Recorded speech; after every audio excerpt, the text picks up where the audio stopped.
12 years ago today, Gravity Falls had its series finale, wrapping up everything in a nice little bow, and we the fans continue to think about it in the show's absence.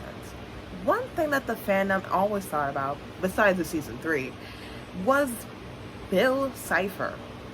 Where did he come from? What did he do before Gravity Falls? Where were the others before? Were there others before Ford?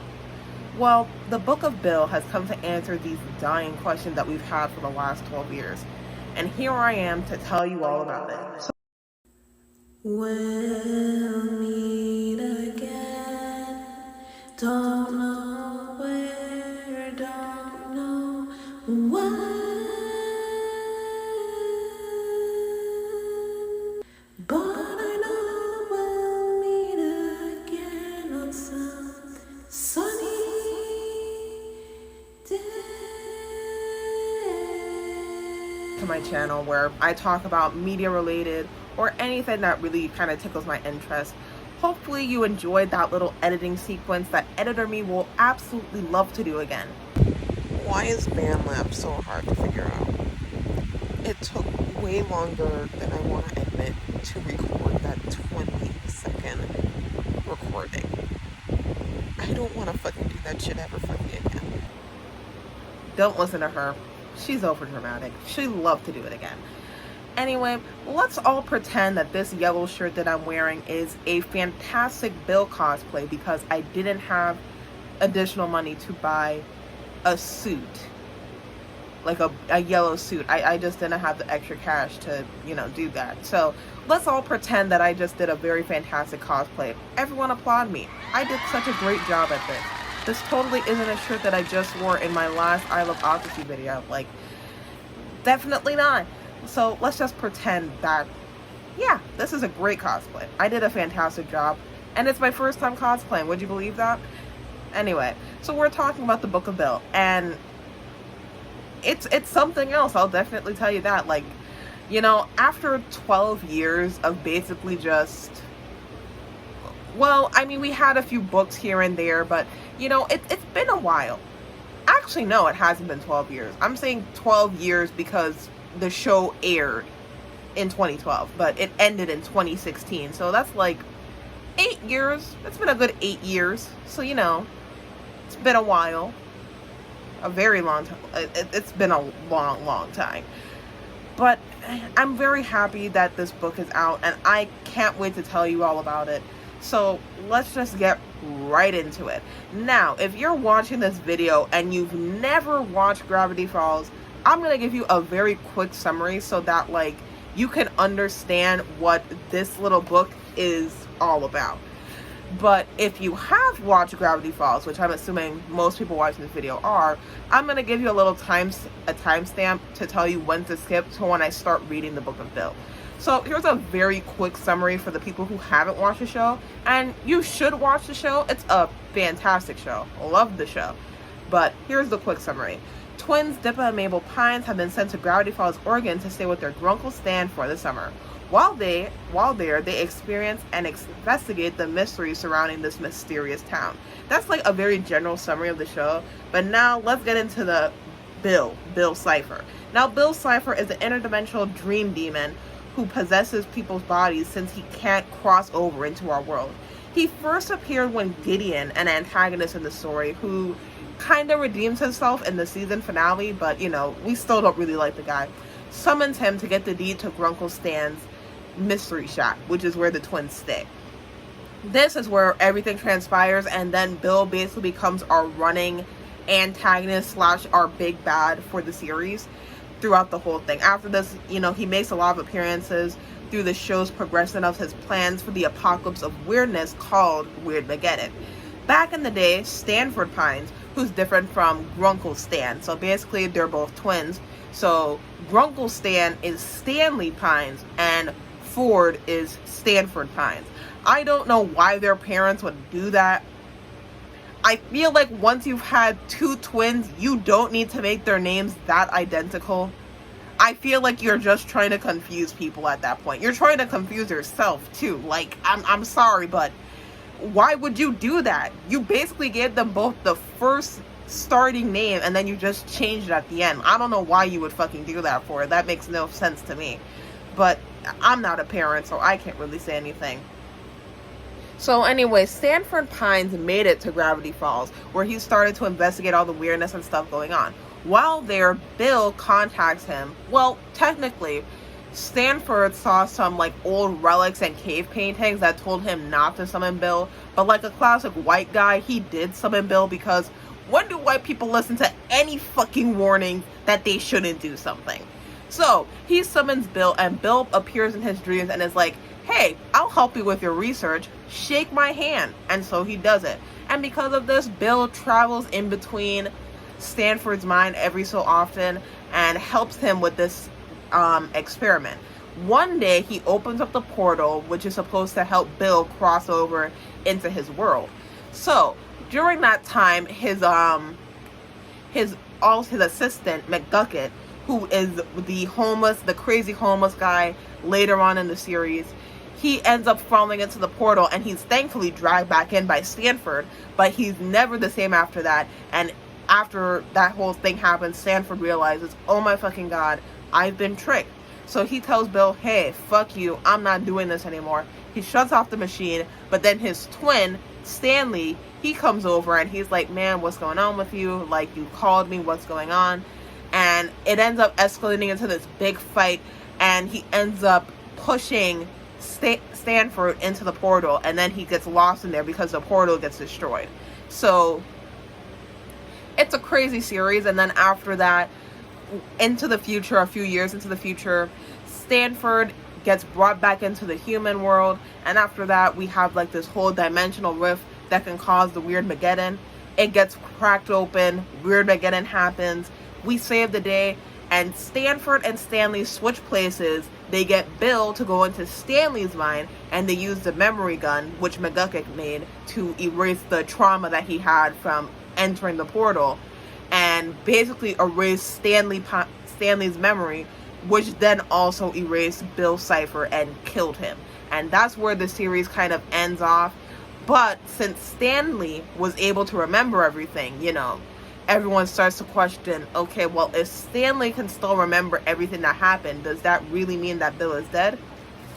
And with this book, it's not exactly helping us in that department now, is it? Now, let's get into the actual book of Bill. We open the book to a letter from Ford, reading, at first I thought it was a joke. Just a silly, what does it say? Okay, let me do that again. I'm sorry. I just couldn't see it properly. At first, I thought it was a joke. Just a silly song that he sang to taunt me while I was shackled in his penthouse at the end of the world. After seeing his mind shattered, his body petrified, and his chaos reversed, I knew he must be gone from our reality. And yet, some morning, I wake up with the tune stuck in my head, and I curse when I realize what I'm whistling. We'll meet again. The question continues to nag at me like a thistle on my sock. Is Bill Cipher really dead? In the weeks since Weird Mageddon, I conducted numerous tests on Stanley's mind. His terrible jokes are still intact, and inspected the status for the dimensional leakage. And we also took turns kicking the statue, and Stanley took a few cracks with a crowbar. I burned every cipher-shaped item I had ever collected, and even threw away all my $1 bills, just to be safe. Stanley, of course, found and pocketed them, but the memory gun's effects have proven to be far from permanent. If memories could return, I shudder to think what else could return as well. I was recently packing for a long overdue family trip when I found something nestled in my snack pack. A block book with a triangle on the cover, dismissing it as a tasteless prank. Some local teens think Bill worship is edgy. I threw the book in the trash, shot the trash with a shotgun, and hurled it all the way into a ravine. A bit of an overkill, but honestly, with what Bill has put this guy through, I can't even blame him. But the book reappeared under my pillow the next morning, unscathed, and again the next. I have since tried burning, stabbing, tearing, freezing, and molecularly destabilizing this book, as well as feeding it to Mabel's pet pig. But somehow, it always returns, haunting me. I have told none about it, not wanting to alarm them, because I know what this is.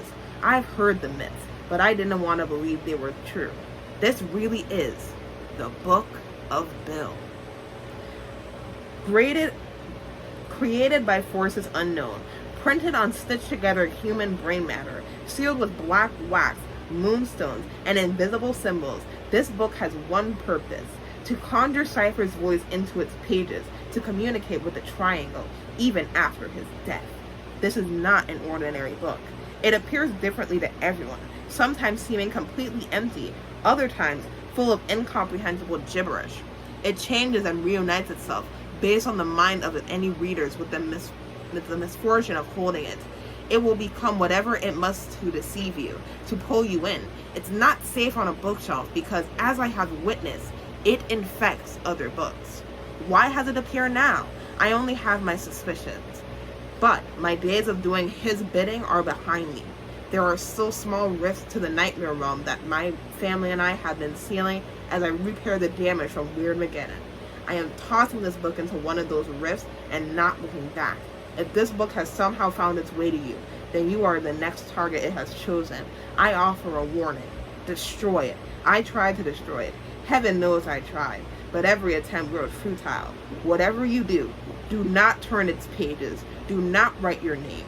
Do not believe a word. Turn back while you still can, or live forever with the regret. Stanford Pines. So, that was a rather hefty dialogue, and I can't really blame Stanford for that. So we already get a few bits of confirmation when it comes to Bill.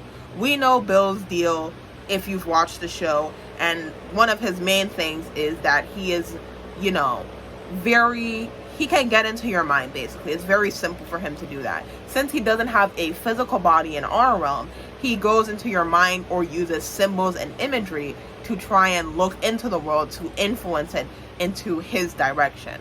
It's a very fascinating thing that I like about his character. As we go later on into the pages, we get our first introduction from Bill, and here it is. Well, well, well. Here we are at last. I've been waiting an eternity to meet you, and I know you've been waiting nearly as long to meet me. Breathe in a second. Pow, this moment of anticipation. You always suspected this day would come, and it finally has. Your life will forever be divided into two halves, before you met me and after. Welcome to the after. You're probably wondering, Bill, you're an all-powerful being. Why write a book, huh? Why let me read it? Also, aren't you dead? Are you dead or what? What's the deal? I have no idea what you mean. And if you kind of turn the page, there's this whole artwork of him saying, I'm perfectly fine. I can't get it good enough in a photo, so here it is for you to watch. Because every time I take a photo of it, it looks way too glossy. So I'm just helping you out with that fact. In fact, I'm better than fine. Because now I have you. And there's a lot we can do together. Oh, you might feel silly about meeting me after all. Bill Cipher is imaginary. You're real and I'm not, right? But are you so sure about that? After all, you're mortal. One day you'll be dust. But I'm an idea, and an idea can't be killed. So that's me, 1. You, 0, on the immortality front. And if I'm the eternal one, and you're the temporary one, then it might be wise for you to get on the winning side early, you dig? I know that drama queen Sixer warned you not to read this book, didn't he?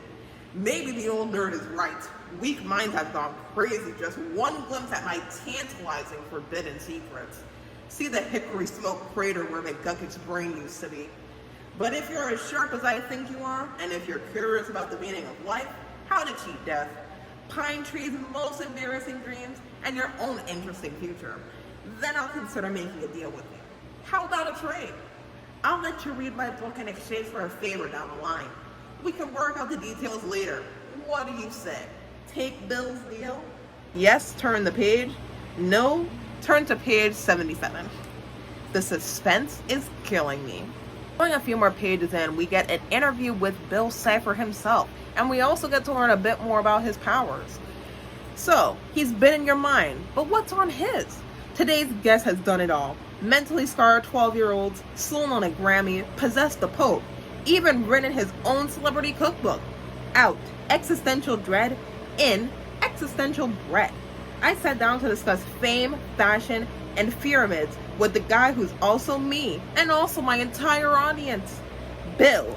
Make an unholy sound for Bill Cipher. Crowd of ciphers cheers. Bill, thank you, it's great to see you. Bill, it's great to be you. Bill, the pleasure's all ours. Bill, so what wouldn't be too much of an interview if I didn't start with the one question everyone's talking about? Well, let's get into it. Are you dead? And in that answer, it is a combination of yes and no overlap with each other. So again, when it comes to Bill's death, we really don't know, because as he just said, he's an idea. So can he truly ever die? But at the same time, he is using this book as a way to communicate with us. So he seems to be in some sort of purgatory stasis period where he's not living, but he's also not dead. He's just in this space in between that still allows him to communicate with us, which I find very interesting. Now, Bill says it doesn't get much clearer than that, so let's move on to gossip. Any regrets about causing the apocalypse? Look, I already addressed that in my apology video, okay? Move on. Is it true you once dated a howling void? Wow. How many times am I gonna hear this one? Just because I got coffee with a howling void one time doesn't mean we were in a relationship. And whatever happened to privacy, huh? Next question. I've heard you don't know how to wear pants. Is that true? Yeah, right. This picture begs to differ. How do you respond to claims that you're just a teenager? That's ridiculous. I'm 1,012,000,000 years old.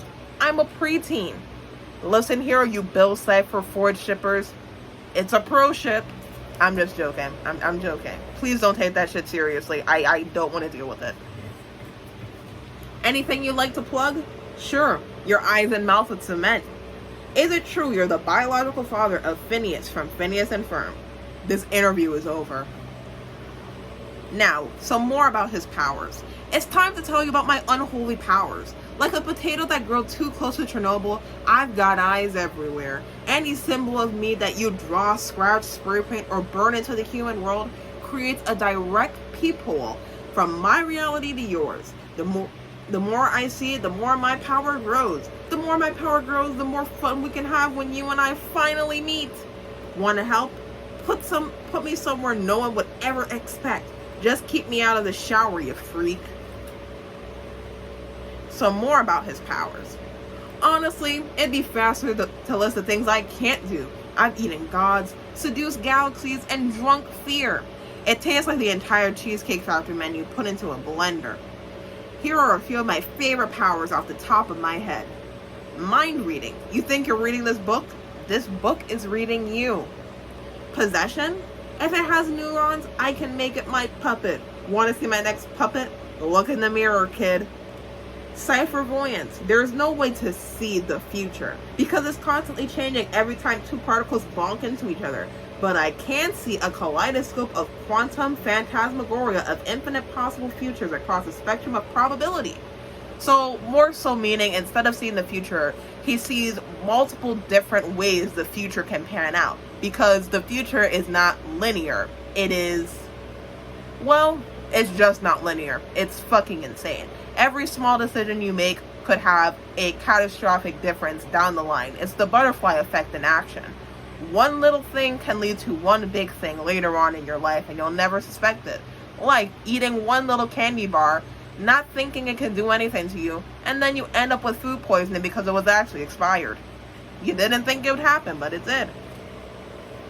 So I can tell you which of your future realities is most likely for a price.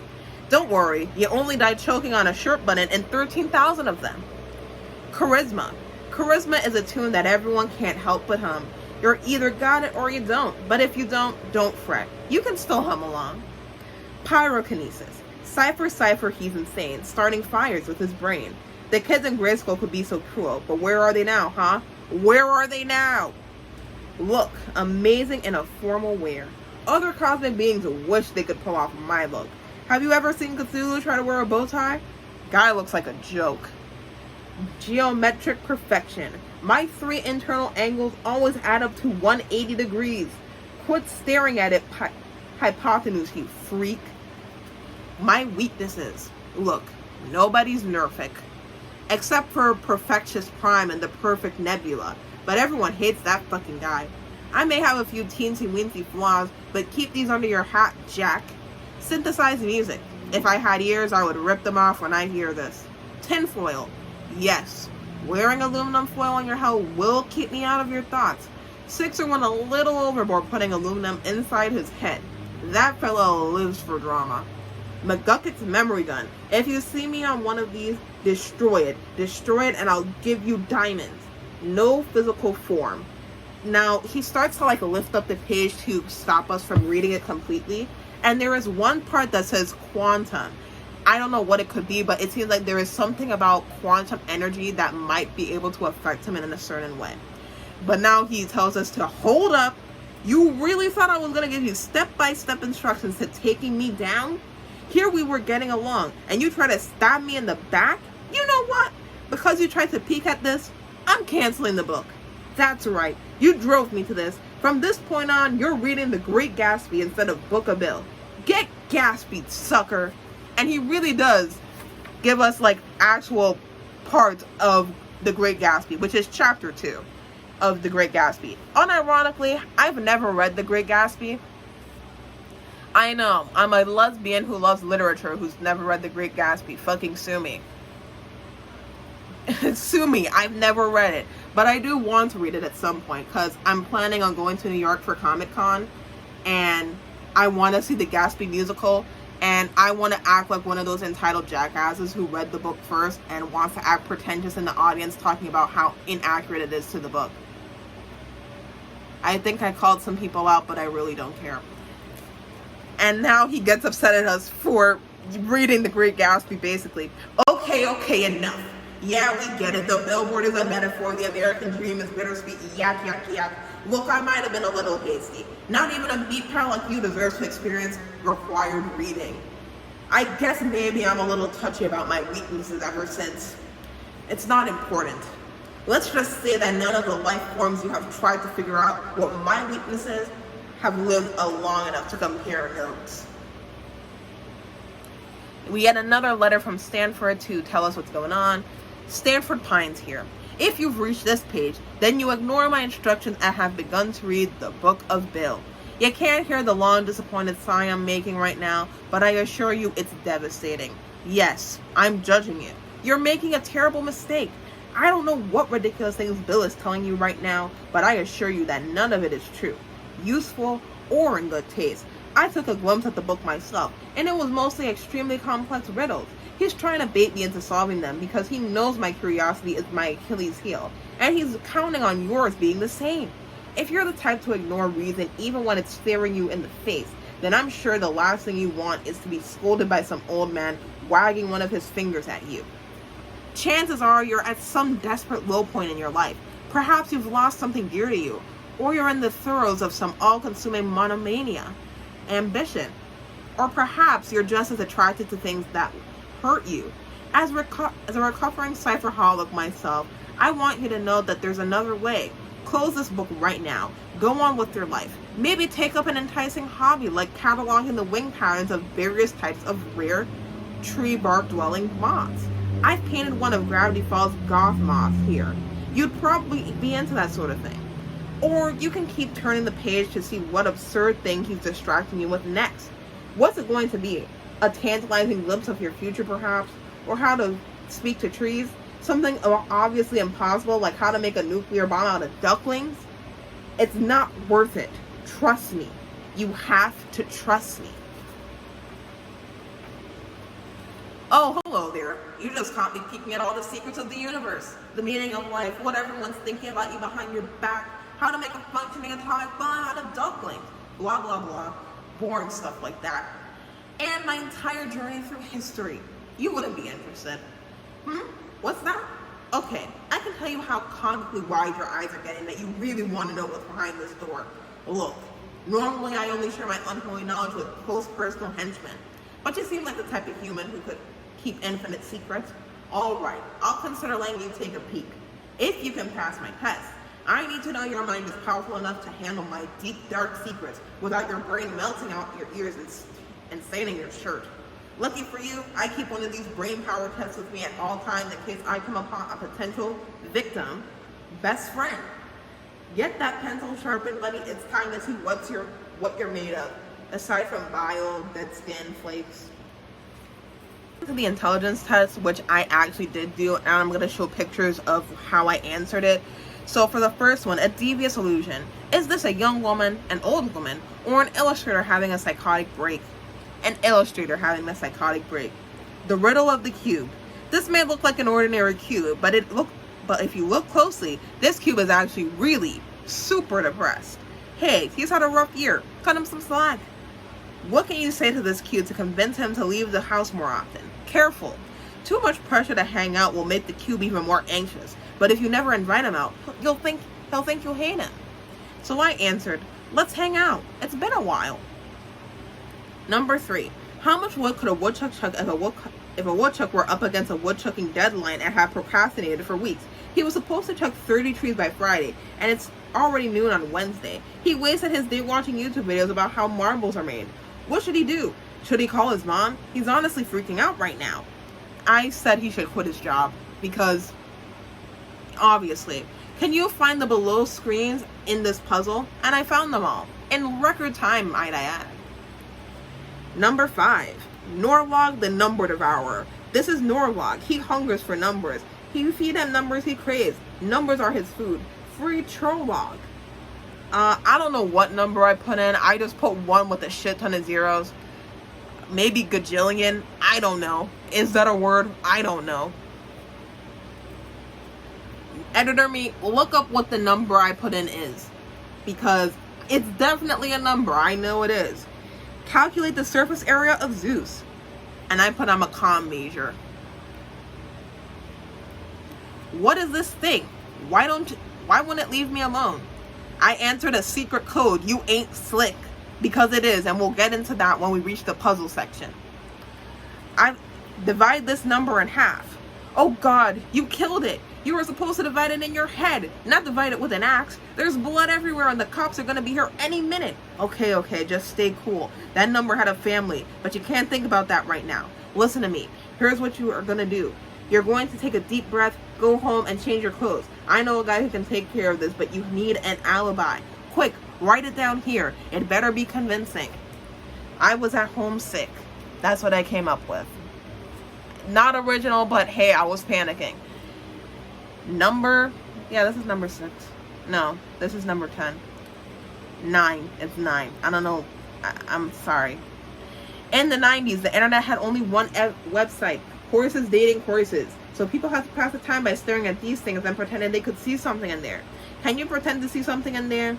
And I wrote, just pixelated squares that are giving me a headache, because patterns like this genuinely do give me headaches. Then I did the crossword puzzle where all the answers were Bill, and I figured that out pretty easily. Next up, I just added this thing in here because it's been in my dimension forever and I hate looking at it. I wanted to get rid of it. It's your problem now. And this is another pattern that tends to give me a headache. And then the final question. This is an easy one. What's the purpose of your life? And I simply put doing stuff I like and helping others, because that's what I feel like my purpose in life is. Just, reading books, gaining knowledge, going to school, and helping out my friends and people that I liked, and making these little videos to show my interest to others. Just stuff that I like. So what were the answers, might you add? The answer key? Alright, the solution to the intelligence test is if you completed the entire thing, you failed. Sad trombone. That's right. The real test was to see if you were gullible enough to waste your time actually doing these pointless questions. And if it turns out you were, I'm writing out myself laughing. Please proceed to put along the hat of shame for the rest of your life. If, however, you skipped over any of the questions, congratulations, you passed. You are smart enough to understand the fundamental truth of life, which is that the universe is a rigged carnival game, and the spoils go to whoever knocks it out of the canary and takes the prize. Your life is too short to waste on homework unless you want to end up like these two sad nerds. Point is, you're feeling cheated every day of your life, so the only way to level the playing field is to cheat back, and cheat back hard. I knew you'd get it.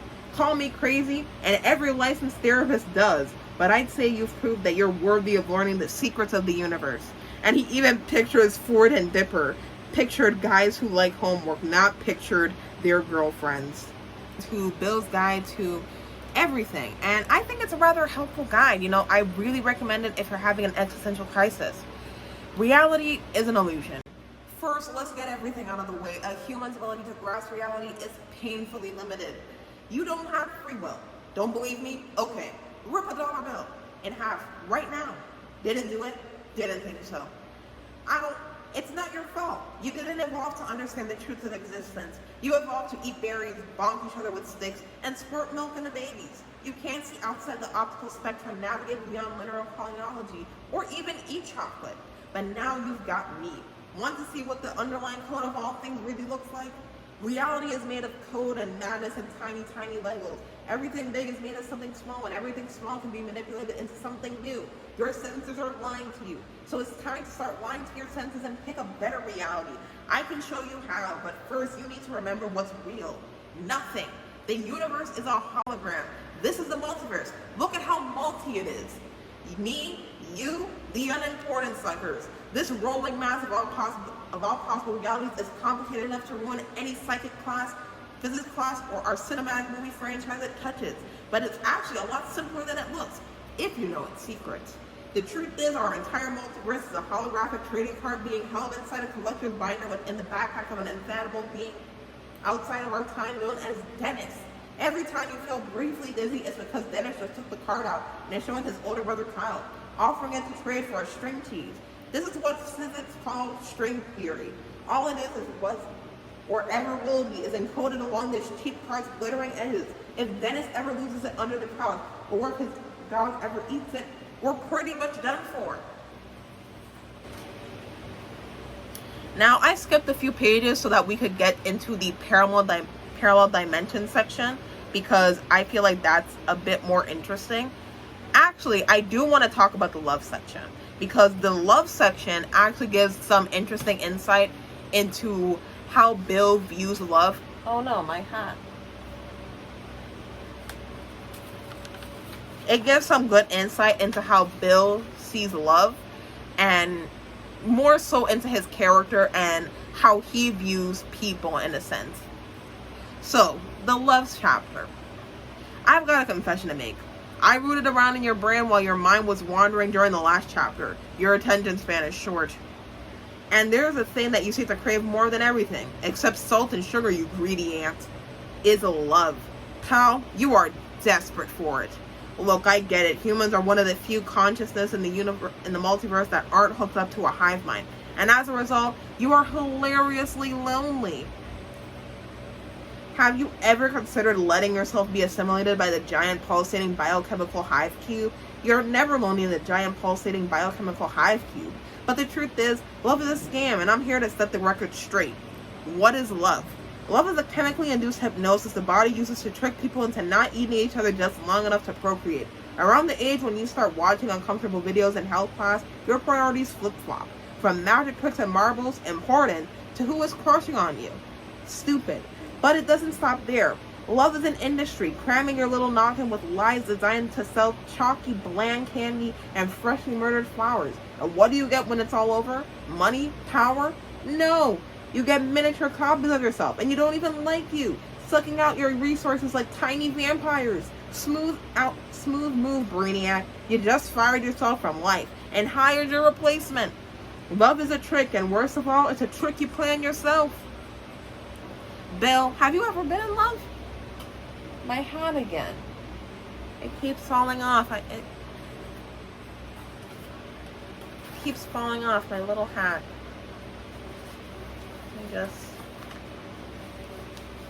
Hopefully it stays on now and it never falls again. Bill, have you ever been in love? Sure. Tell your mom hi for me. By the way, have you taken a DNA test recently? Not asking for any particular reason. Seriously though, have you? Asking me if I've been in love is like asking a black hole if it liked your mixtape, or asking a subterranean fungal spore network who his favorite anime princess is. I'm a multi-dimensional specter of chaos that transcends reality. I couldn't possibly care less about which bag of plasma blushes at who or why. Okay, but like, You gotta be crushing on someone. I will light this book on fire. Methinks you doth protest too much. Methinks. Kill me before you start telling me about your polycule. So there's no point to love at all? I didn't say love was pointless. The more people love you, the more brainwashed sheep you have to bend to your whims. So conquering hearts is one of the most important things you can do. So you'll give us dating tips then? You know what? It will reflect poorly on me as an overlord if my new henchman has no social skills. So I guess I'll teach you my incredible dating tips. Just be careful. These tips are powerful. You might wind up with 100 husbands, which is a gigantic scheduling nightmare. Don't come crying to me when husband number 48 gets mad at you forgot his anniversary. How to trick everyone into loving you. Love isn't a dance with destiny. It's a sales pitch. You're a product and you need to convince your customer of a lie, that they absolutely need you. Don't worry. You've got me, a master salesman right here. If I could sell the apocalypse, I could sell you. Should I still try with the hat at this point? I think I'm gonna give up on the hat. So, it's one on the outside that counts. Everyone judges a book by its cover. So you need a cover that covers up your face, personality, financial situation, and general life prospects. No one's going to love you if you know all the terrible secrets you're running from, or recognize your blood-spattered face from your wanted poster. In another word, makeover. Outfit ideas? Wear a suit covered in babies to show that you're a provider. Wear 2 of everything. This will show your date that you have access to plenty of resources. 2 hats, 2 ties, pants over your pants. You'll be the hit of the soiree. Unless someone walks in with 3 hats, then you'll look like an idiot. Cover yourself in teeth. Your date will be amazed at how rich in calcium you are. Wear the tallest hat you can find to signal that you're dominant. Behold your seduction hat. Behold it or else. Tie a cobra to each arm and call yourself Johnny Cobra Arms. This one speaks for itself. Smells. Love is partially based on scent pheromones, so be sure to lather up in elk sweat, badger musk, and whale ambergris. Oh yeah, because that is what's kind of used in perfumes. After leaving the house, a date is a competition. Whoever has the most smells wins. Topics. The enemy of a date is silence. Every second of awkward silence gives your date a chance to notice and consider your copious flaws. The solution? Be sure to scream topics whenever there's a lull in the conversation. Acceptable date topics? Eels, the pH balance of soil, mandibles, Ferris wheel deaths, divorce rate statistics, mold, caulk. The love cage. If your date is still somehow unimpressed by your screaming and smells, then simply trap them in a massive stone pyramid and sing on an increasingly slow song until they mentally are broken enough to confess their true feelings. Fear and love are right next to each other in the brain. Most humans can't really tell the difference. In fact, I'm not sure there is a difference. And I feel like that's a very interesting way of looking into Bill's character, because the way he acts, it does make sense that he would view love and fear as basically being the same, because I don't know if he was ever properly loved. Vulnerability. Humans have this gross flaw where they become something weak and pathetic. They want to take care of it. Instead of crushing his bones, use the strategic miscalculations to your advantage. After slaughtering your date with your charm, you can excrete and tell them some sob story about how you're actually tragic and misunderstood. How no one can possibly relate to you, blah, blah, blah. That kind of drivel. You'll have that dupe eating out of the palm of your hand. Then trap them in the love cage. Good old-fashioned Valentine's. Run out of options, give your date a brightly colored flattened wool pulp. It is literally the least you can do. Humans are so lonely and desperate for a scrap of validation that even this bare minimum effort might cause them to consider you for eternal companionship. Too cheap to buy your own? Not to worry. Bill has you covered. Cut these out and drop one in your date's storage stuff like a cat leaving a dead mouse, and let the unearned affection roll in. Or better yet, just leave the real dead mice. Mice are easy to kill. Just stare at them and think the word perish until they do. My exes. Not relevant. Don't have any. Remember, pal, at the end of the day, love is just a pupa stage for hate. Handcuffing your happiness to a mortal is like gluing yourself to a time bomb. Till death do us part should give you a hint about where this whole thing is headed. Hey, speaking of which, guess what the next chapter is about? Here's a hint. You're getting closer to it every second. Get ready for the game show I just made up that's sweeping the multiverse. Say it with me, folks, in the audience. How will you die? And let's all pretend that I have like this good like Jeopardy typography thing going on, because I'm not that good at editing yet. Thank you, thank you. The rules are simple. Just pick a number between 1 and 22 and then turn the page to see the spoiler alert of the spoiler alerts. Obituary writers, start your engines. How will you die? 1. Steamroller accident. You have a fatal allergic reaction to pudding while driving a steamroller. 2. Making history as the first person ever to choke to death on air. Number 3. Murdered by one of the 12 distinguished yet mysterious guests whom you invited to your cliffside manor for a night of reveling and charades. 4. Shockingly assassinated while simply trying to ride in your motorcade through Dallas with the roof down in the year 1963. 5. Eaten by thousands of rats, which were brought into your home to celebrate Rat Day. You will learn too late that there is no such thing as Rat Day. 6. On a dating app, you will accidentally match with a wrecking ball. 7. You'll finally wear that whimsical flower crown you've been eyeing all summer. You will be devoured by hummingbirds. 8. Oops. At the sugary cereal factory, you will accidentally pull the lever that releases all berries. Your final words as your crush to death will be, this is very painful. 9. The good news. You will finally get the world's biggest trampoline. The bad news. You will bounce directly into the icy void of space, where your frozen coaster forever orbit the Earth. A testament to the hubris of man. 10. You will kiss your parallel self from another dimension, causing the bolt to blink out of existence. Your friends who thought the whole relationship was pretty gross will be glad that you don't have to pretend to support this anymore. 11. Your subscription to Poison of the Month Club will prove to be all too satisfactory. 12. You'll be bitten by a French vampire called Vampire. You will live for 1,000 years, sucking red wine out of bottles until you die from exposure to a bath. 13. The skeleton with a sword. He found you. 14. You will meet your tragic death imitating the playful stunts you see on TV Y7 rated cartoon shows. Devastated, a necroid center will punch a wall and fall to their knees sobbing. They should have done more. 15. Macroplastics. 8. A dollhouse. 16. The person of your dreams will finally propose to you. You will gas so hard that you inhale the ring and die on the spot. 17. A freak accident on a construction site will trap you inside a giant glass box. Your panic screams will be inaudible as you're pounding on the sides, running out of oxygen. Onlookers mistake you for a mime, but will applaud in toxic quarters. You will earn $2.75.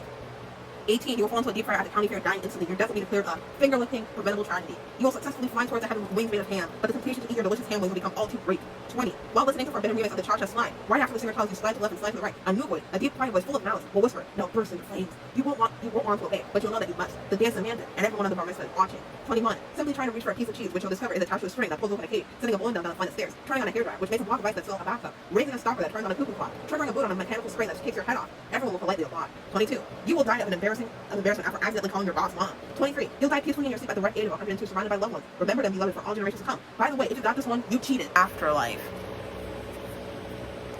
Bill, if you died, then where are you?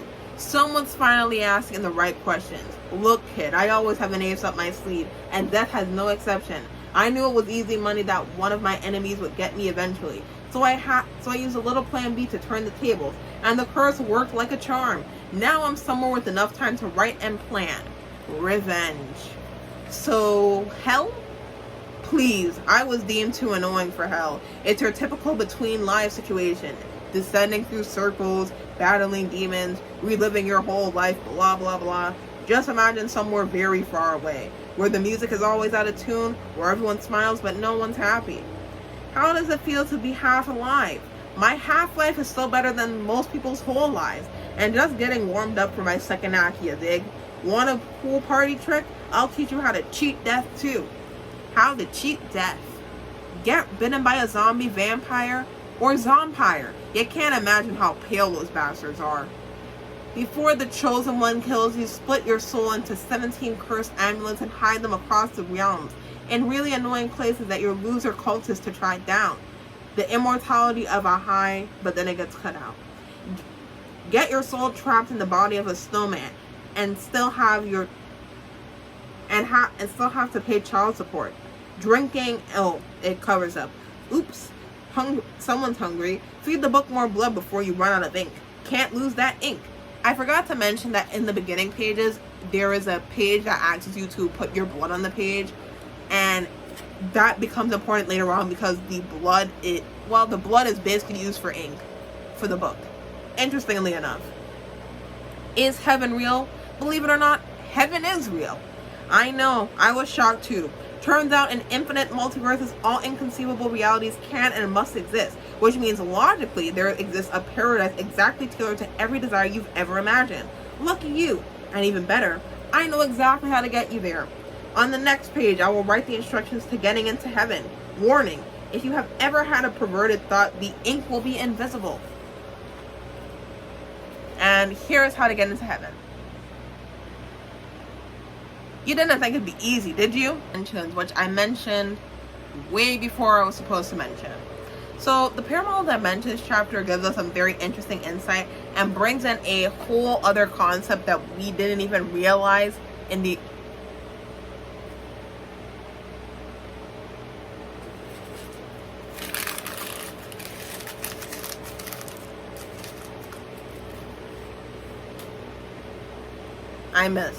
I missed it by a lot. That concept once I finished reading the page.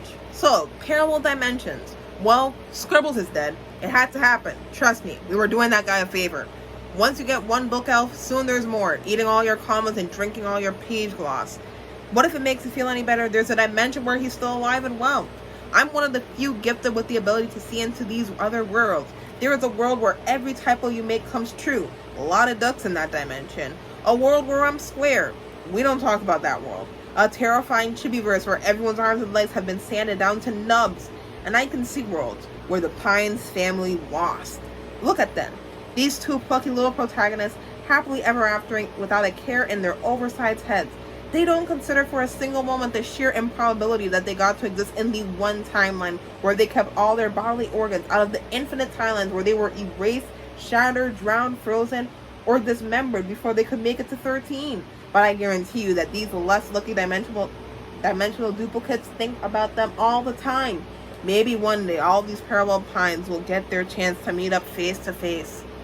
Maybe one day in the future, all their good luck will finally run out. And we get to see all these like different versions of Dipper and Mabel and all of the probabilities that could happen.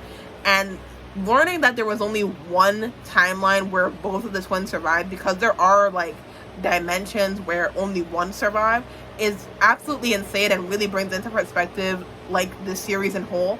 Because when you're a kid, you don't really think about the protagonist not surviving. Like, yeah, sure, this stuff that they're going through is insane and they could die from it, but they never do. So you never think of a possibility that like, oh my god, they didn't make it, because you're so used to them making it. But here were all of the possibilities that I saw throughout this one page, and people have probably saw more, but these were the ones that I mainly saw that looked very interesting to me that could have happened. Dipper and Mabel get their memories erased and join the Society of the Blind Eye. Being turned to stone by Bill during Weird Beginning. Stuck underground so long they are trapped in amber with the dinosaurs. Turned into zombies because they couldn't sing in time. Listen, I know if you're watching this video and you've never watched the series, you're probably thinking to yourself, what the actual fuck goes on in this series? Everything, in a sense. Just everything. Turned into a video game character. Both Mabel and Dipper are possessed by Bill. And I'm really wondering how Mabel got possessed by Bill. I'm wondering if this is like a parallel dimension where their personalities are flipped. So Mabel is more investigative instead of Dipper. Or instead, after he was done with possessing Dipper, he decided he wanted to possess Mabel as well. And maybe struck the deal with her that like, hey, if you let me possess you, I'll give you your brother back. And she took the deal because she wanted her brother back. Mabel becoming the gnome queen. Everyone during the party is turned into wood. Mabel and Dipper stay shrunken down into like tiny 1-inch people. The submarine monster eats them. And finally stuck in an alternate timeline. I know that someone watching this video has never watched the show and is probably so fucking confused, but believe me, it makes sense. Now, let's get on to dreams for the characters, because when I tell you, this has had people in a uproar because it is absolutely insane. Well, at least to me, it's a little insane because it really reveals a lot about our main cast of characters. Looks like you nodded off. Welcome to the Mindscape, a secret backdoor connecting all consciousness. Every time you hit your REM cycle, a tunnel opens into your mind to my playground. If you sleep with this book under your pillow, I may have show up tonight. Lucid dream lessons starting your brain at 3:33 a.m. sharp. Set your alarm for never. I'm one of the select few VIPs who gets the keys to this liminal basement, and I've seen things that you wouldn't believe. Since you and I are pals, here's a sneak peek at a few familiar minds. The first one is Sixer. Sixer dreams about a pop quiz that asks him, what are you attracted to? Usually writes, I'm attracted to logic and preparation. Not sure what to call that. Pansexual? Then we have Wendy. Almost every dream is about her mom. Sorry, Pine Tree. Now, we never got to see her mom in the series, and we never know what happened to her mom, but I think most of us assume that she either passed away from something or something else bad happened to her. And it's really sad. I do wish we got to know more about Wendy's mom, but I guess we'll just never really know. Next, we have Dipper Pines, a reoccurring nightmare about overhearing a fight between his parents he wasn't supposed to hear. Why do you think they were in such a rush to get the kids out the door for the summer? Now, this part has been driving people up a wall because the series all revolves around like the kids having to go to Gravity Falls for the summer, and learning that the reason that they had to go to Gravity Falls for the summer is possibly because their parents were about to get a divorce really adds to like the issues throughout this, well, not issues, but at least why Mabel was like so upset of having to leave for the summer, because she probably knew as well that she would be going back to her parents, fighting, and possibly announcing that they're getting a divorce. And not to mention the fact that Dipper would also, because at the time we remember that Dipper was planning to go off with Uncle Ford, and so learning that your brother is basically going to leave you behind to deal with your parents becoming divorcees is yeah, I can definitely understand Mabel's whole thing about making that decision. Then we have Zeus. The mindscape is a baffling mix of 80s movies, video games, and pudding cups that eat you. Constantly dreams about getting his last name legally changed to Hines. His girlfriend is gonna have a problem with this. Then we have Pacifica. Nightmares about trying to wash blood off her hand that never comes off. Being 100 feet tall and accidentally crushing the town. The lumberjack ghost still talks to her at night. And this is such a interesting thing. I wonder where the whole washing blood off her hands comes out of. I understand the whole crushing Gravity Falls thing because her family is very influential of the town and we're basically the town's founding fathers. But at the same time, I do wonder where the whole blood thing is coming from. Maybe she just feels so much immense guilt about it that it manifests into that. And the lumberjack ghost still talking to her makes sense because that was downright traumatic. I think that episode traumatized a lot of kids my age because we were like, what, 12 when that episode came out? Like somewhere between the ages of 10 and 12. I know I was 8 when the series first premiered, and when it finished I was like 12 years old. So I could definitely see it traumatizing a lot of people. I was a little scared, I won't even lie to you. Then we have Robbie. Dreams about his original hair color. He's probably blonde. Definitely a blonde. Endless dreams about high school, about his brother trapped inside a science fair experiment, which is for Grunkle Stan. Gideon still dreams about that sailor suit. He loved it. Blubs only dreams about Derlin. Derlin only dreams about Blubs. These are the two cops, and everyone did suspect that these two are in like a gay relationship, so it's nice to get a little confirmation about that. I'm very happy for them. Gay rights. I'm actually quite misandrous, specifically towards gay men, so for me to say that is a very good thing. Embarrassing memories, which mostly focuses on Dipper Pines. Pine Tree. I've seen this sweaty pile of elbows and acne from the inside out, and he's enough personal humiliations on files to entertain me forever. If you think an ageless demigod would be above binge-watching the misery of a random 12-year-old, guess again. Some lowlights. The time he discovered that his flight had been down during the entire 3 days of Weird McGinnon. Everyone noticed. No one said anything. He is referred to as Zipper Pines in Mabel, Tambry, and Mayor Tyler's group chat. Clogged the toilet at Northwest Manor. Blamed it on the ghost. Climbed a tree with Wendy. Fire department has to be called to get him down. Sniffed Ford's turtleneck. Got his arm and head stuck inside. Accidentally glued himself to the Sasquatch. Fire department has to be called to get him out. No matter where he stands on a baseball diamond, the ball always hits his face. It's like magic. How does he do that? Haha, trauma. Forgot to clear his search history on Zeus's browser, and Mabel saw it all. Meet his soulmate anonymously chatting online on conspiracy singles. Was devastated to find out that Shaq Fan 2000 was actually Zeus. Falling for my dream pranks. I beamed those fake spoilers of the author's identity into his head nightly, and he fell for every one of them. And these include that one guy who always says, "Get him, get him." Waddles And some little kid, I don't know who he was. Imagine being this gullible. Some part of Pine Tree still thinks that Gorney is the author. Oh, that's the kid's name. I completely forgot about him. I don't know if he was mentioned that much in the series. The search history is very interesting because Mabel did mention in an episode that Dipper's search history was very creepy. So here is all of Dipper's search history, and I am going to have to take a very large drink of water after this. Wendy Condro's Instagram. Wendy pictures online. Lumberjack girls. Delete search history permanent. Drank coffee, heart feel weird, dying. Dipper Pines plus cool plus what people are saying. Fake chest hair convincing tips.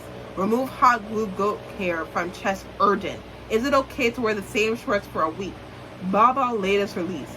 Normal to have no friends. Can you kill ghosts? Does killing a ghost make double ghost? Attracted to green M&M. Unhealthy. Attracted to M&M smiling at me. Lyme disease signs.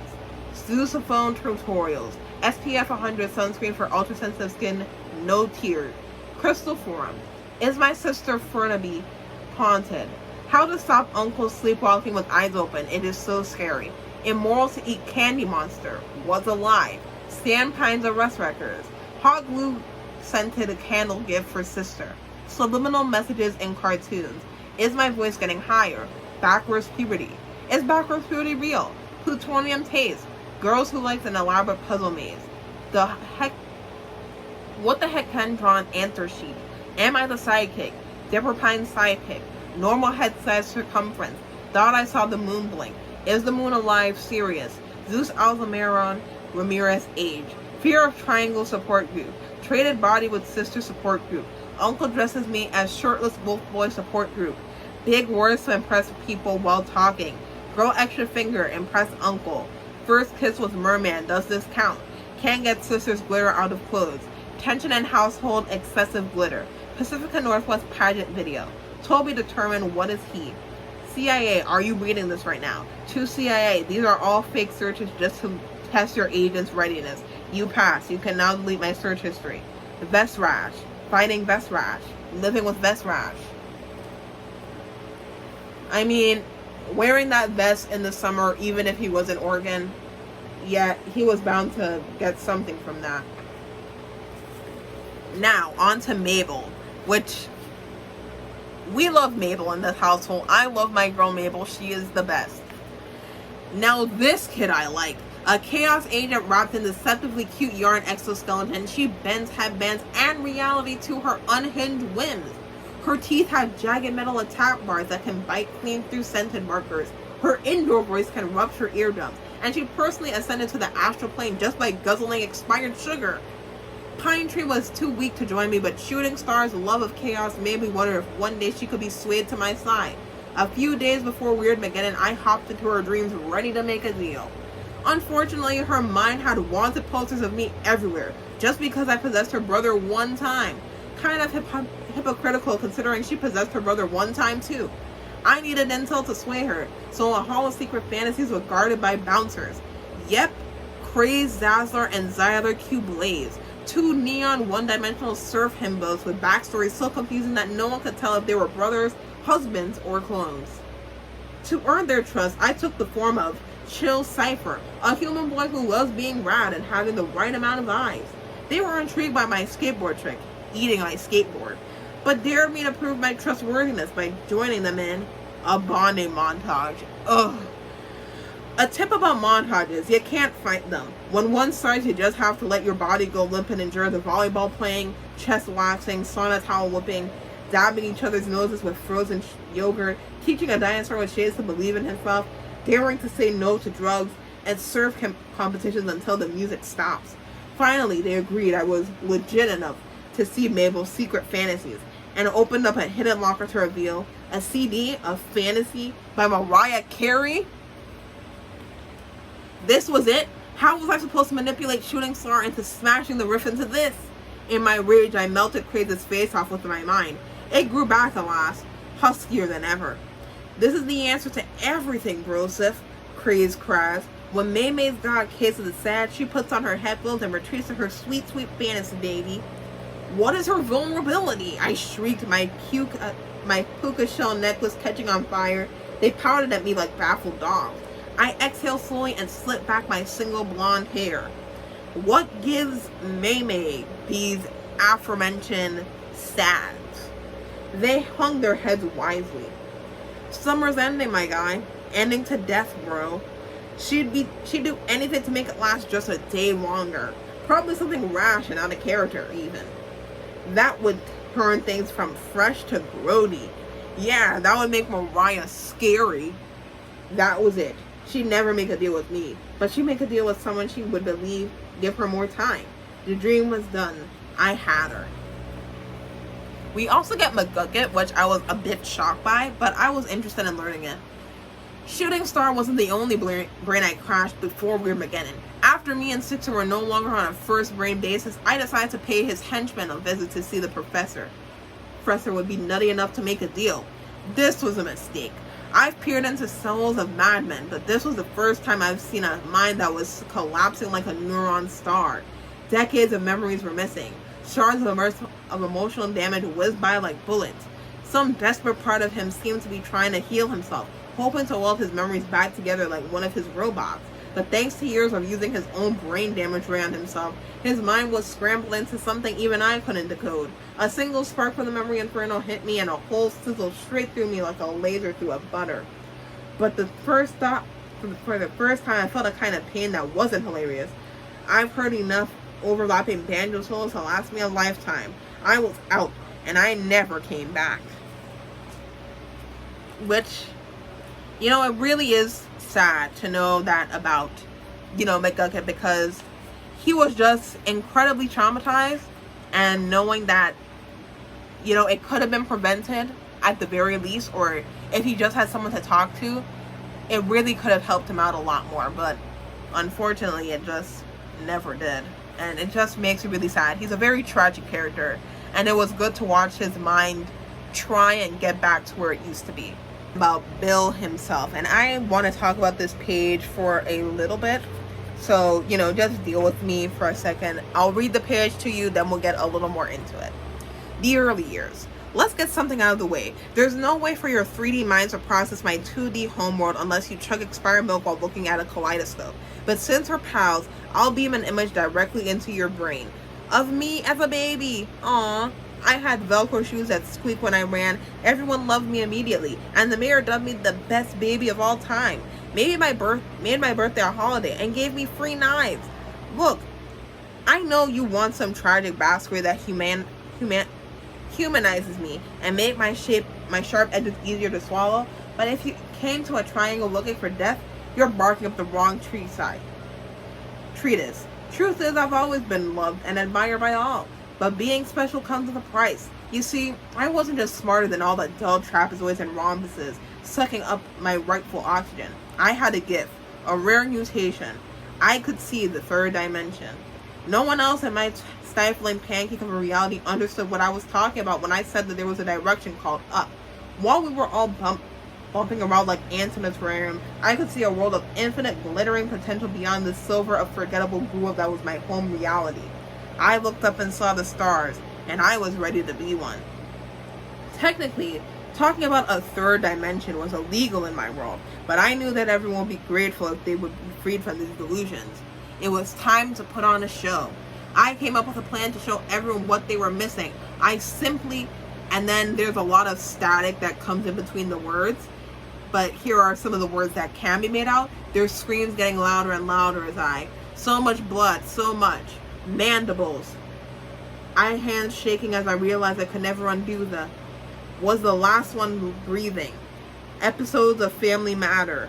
Until there was no one left but me, covered in blood, alone in the universe. That's weird.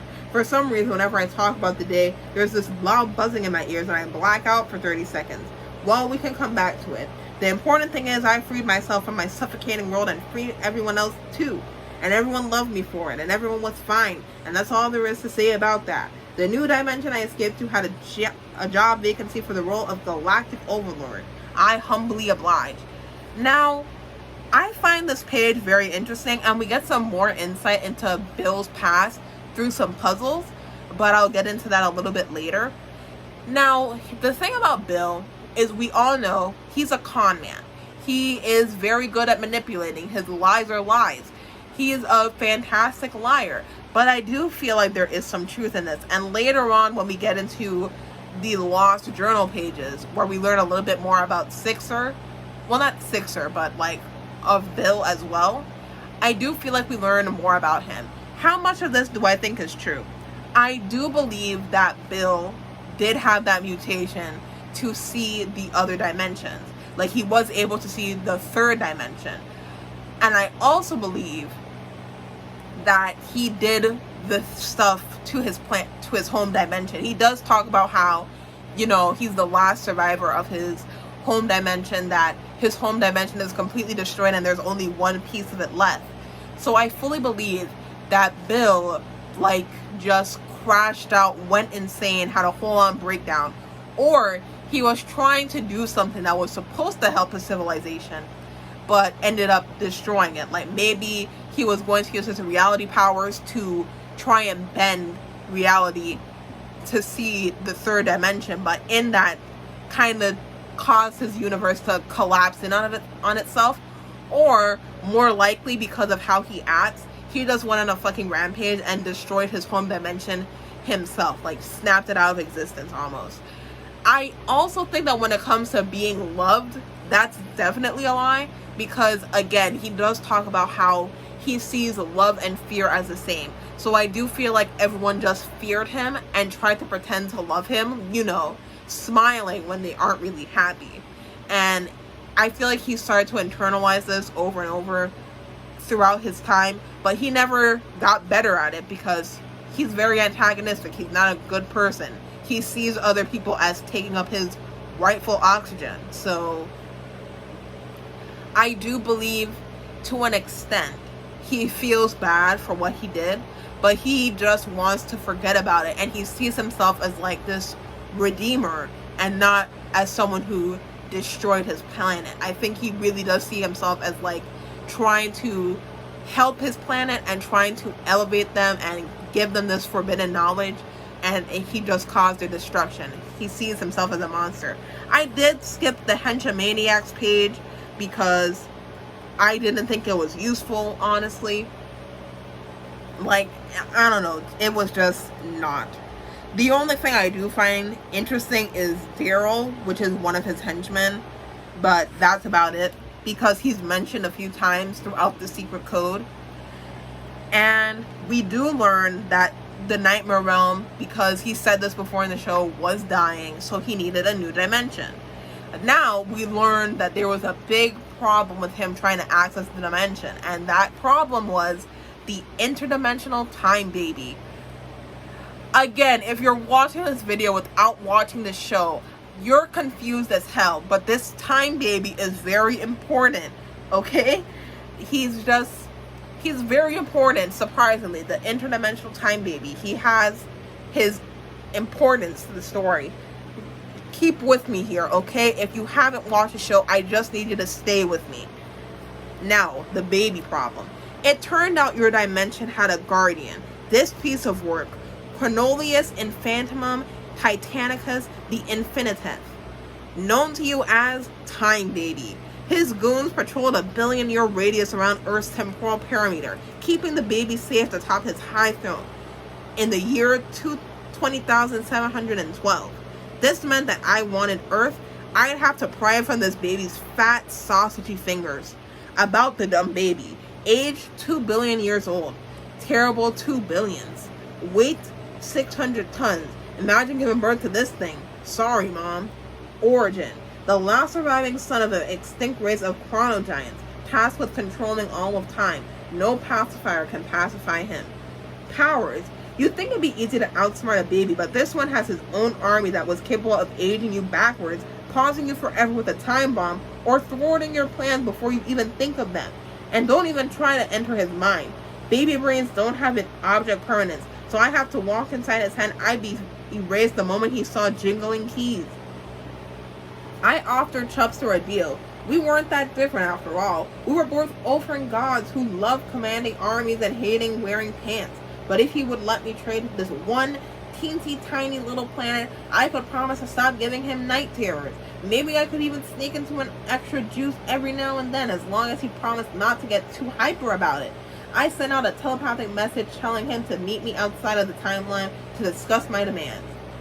This made him cranky. Alert from the Time Baby. Attention all time agents. I was lying in my crib of dominance, staring up at the mobile of prophecy when I sensed an anomaly. His name is Bill Cipher, and he is the only bright-colored shape that I do not wish to put in my mouth. This rough two-dimensional being has been spotted breaking the law of reality and retreating to interdimensional waters, where the thoughts of his destruction of our very world. Also, he called me Chubster. I know this news is painful, but we must suckle from the bottle of truth, even if it hurts our tummies and makes us wave our arms in little circles. Now more than ever, I need you to support our empire like how my neck barely supports my massive head. I am pounding the table with both palms. I will not rest. I will not wet the spaghetti sauce off my face until Cipher is brought to justice. Bring him to me. I am making grabby hands. Also, bring me a plate of buttered noodles and a large plastic ring. Do not question me. In summary, Wah, the eternal emperor of time, Time Baby. P.S. Cocomelon was good today. They told me what sound the cow means. I will take this dark secret with me to the grave. Now, we actually do have a battle with him and the Time Baby, so it's bye-bye, baby. Before you could say Tantrum, Diapers and his army had warped to the nightmare realm and right into my trap. What, you thought I was going to play peekaboo with him? The physics don't work the same out here, and my hench maniac had zero moral hangers about punching a baby. It was on. Our brawl destroyed 6 planets and caused radiation that Senti still picks up as static radar today. He spat up in my eye, used me as a teething ring, and almost suffocated me in the cheek fat. But ultimately, he was no match for my distracting squeaky duck, or Xanthar's right hook. Time Baby was blasted out of the nightmare realm and crashed into Earth, creating a shockwave that boiled the ocean and instantly cooked the permanent extinction of the dinosaurs. Whoops. What really killed the dinosaurs? The baby was soon completely frozen in a glacier as the ice age swept the globe. The time agents were leaderless, thrown into disarray. Their time tapes draw strength from the Time Baby's pyrokinesis, leaving them stranded in their own century, forced to wait until their commander would be thawed out to serve them again. This meant that I finally had the one thing these dwarfs treasured most: time. Hello, Earth. It was finally showtime. Okay, but now you're probably wondering the big question. Bill, how did you get your eyelashes to look so fierce when mine looks so busted? Is that mascara or what? Please teach me to slay. I'll die before I reveal my beauty secrets. But you might also be wondering, hey Bill, if my planet was so average, why did you want to conquer it? Is it because you secretly respect the noble dignity of the human spirit? Oh, you're making me smear my mascara. No, the only thing special about the disappointment ball, that's what I call Earth, is that it happens to coincidentally exist on a weak spot between dimensions, like the thin breakable crust of a creme brulee. With my nightmare realm slowly collapsing under the weight of its own greatness, your reality was a perfect new dimension for me and my pals to party hop to. I just needed to wait for minds to evolve, because where there are minds, there are dreams, and where there are dreams, there is me. I just needed one special life form to open the door and let me in. Who might it be? Now, at this point, I'm basically going to be reading the entirety of the Earth chapter because it is so informative that just summarizing it wouldn't be enough. I have to read it and then I'll give you like my little tidbits whenever I have the chance. Let's begin because, oh boy, I am going to need it, really, truly.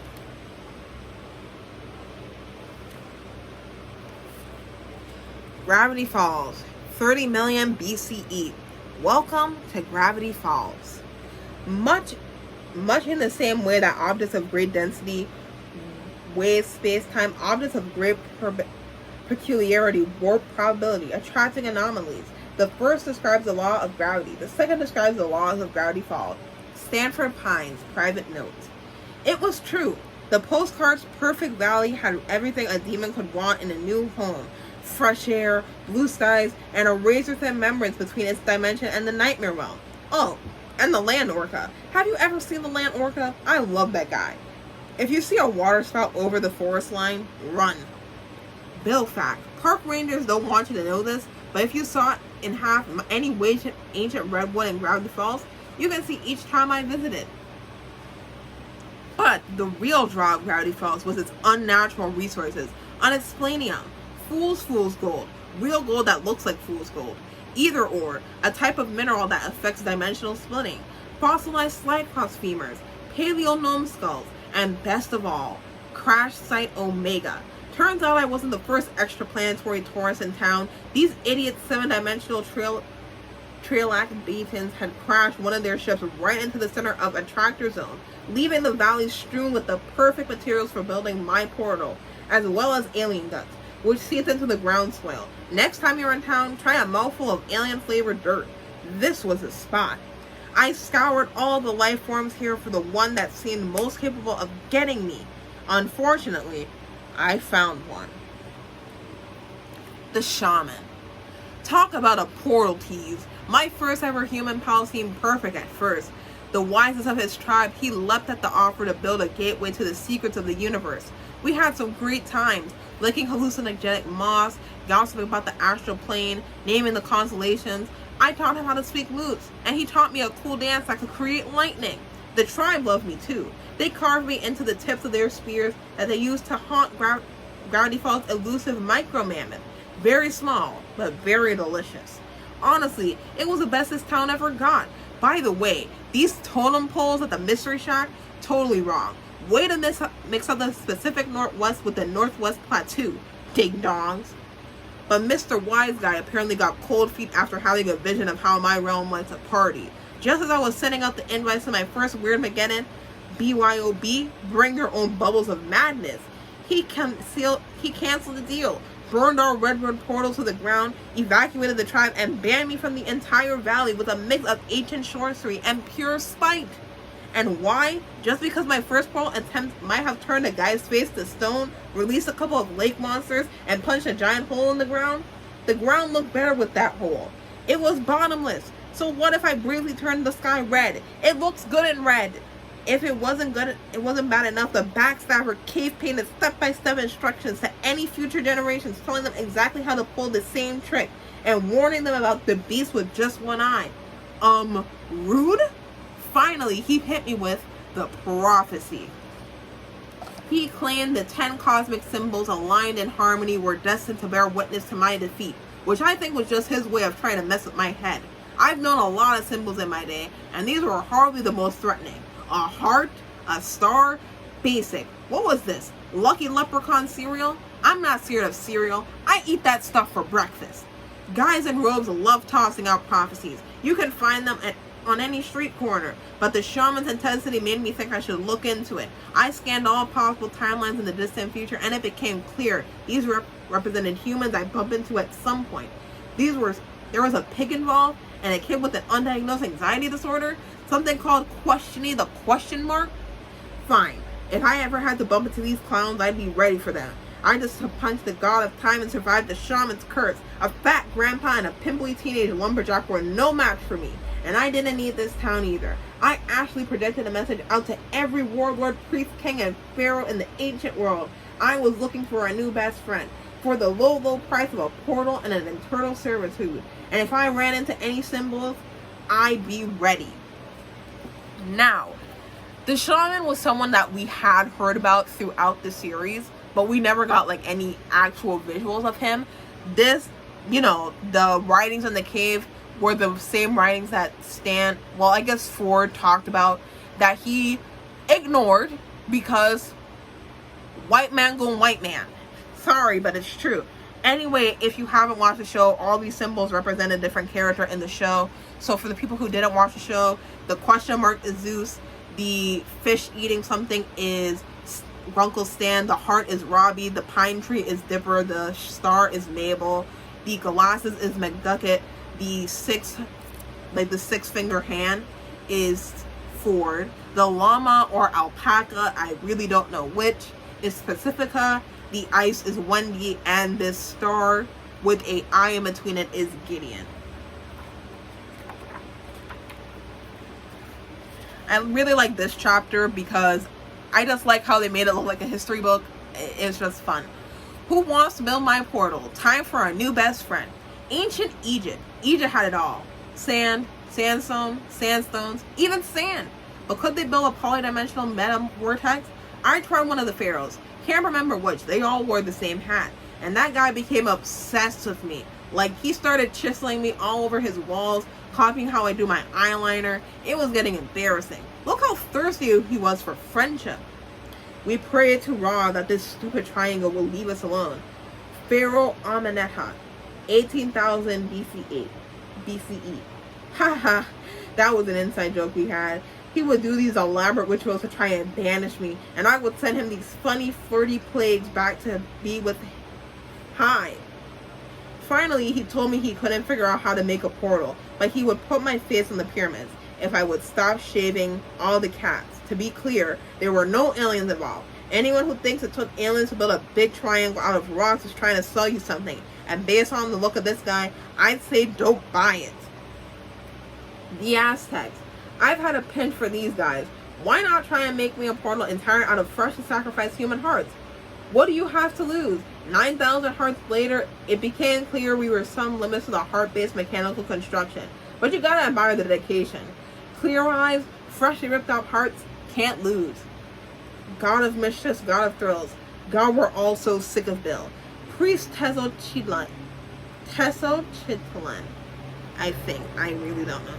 Easter Island. You know, I don't really know what I was thinking here. These guys tried their best. They didn't have fingers. Cut them some slack. Did you know Egyptians didn't just mummify humans? They mummified cats, hawks, ferrets, even bears.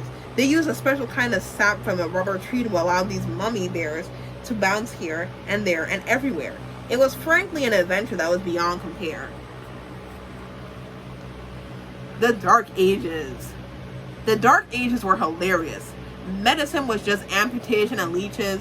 No one had invented soap or numbers yet, and this is what they thought a baby looked like. I figured some wizard must be inventing alchemy by then, so I looked around for the guy with the weirdest eyebrows, and sure enough, I found him. Dark Warlock Zikrithax. The unpronounceable. Zikrithax was kind of a wizard.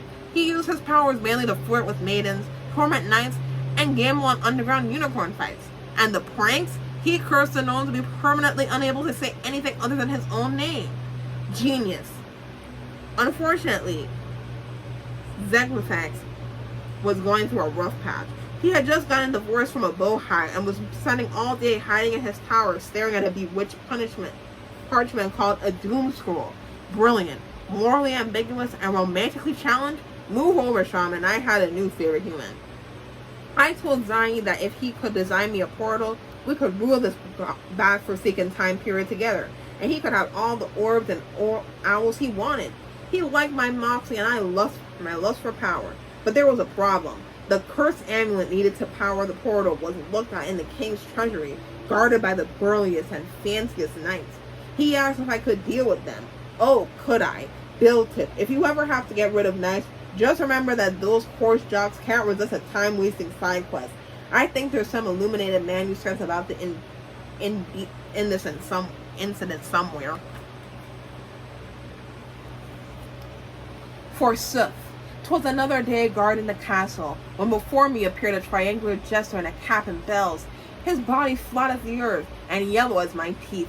He began to frolic and cabaret, jingling and chortling, and I was given to the pearls of laughter, clapping merrily along. Whatever it was he was selling, I was buying it. Then, quoth he, in a manner most saucy, "All right, let's get real, buddy.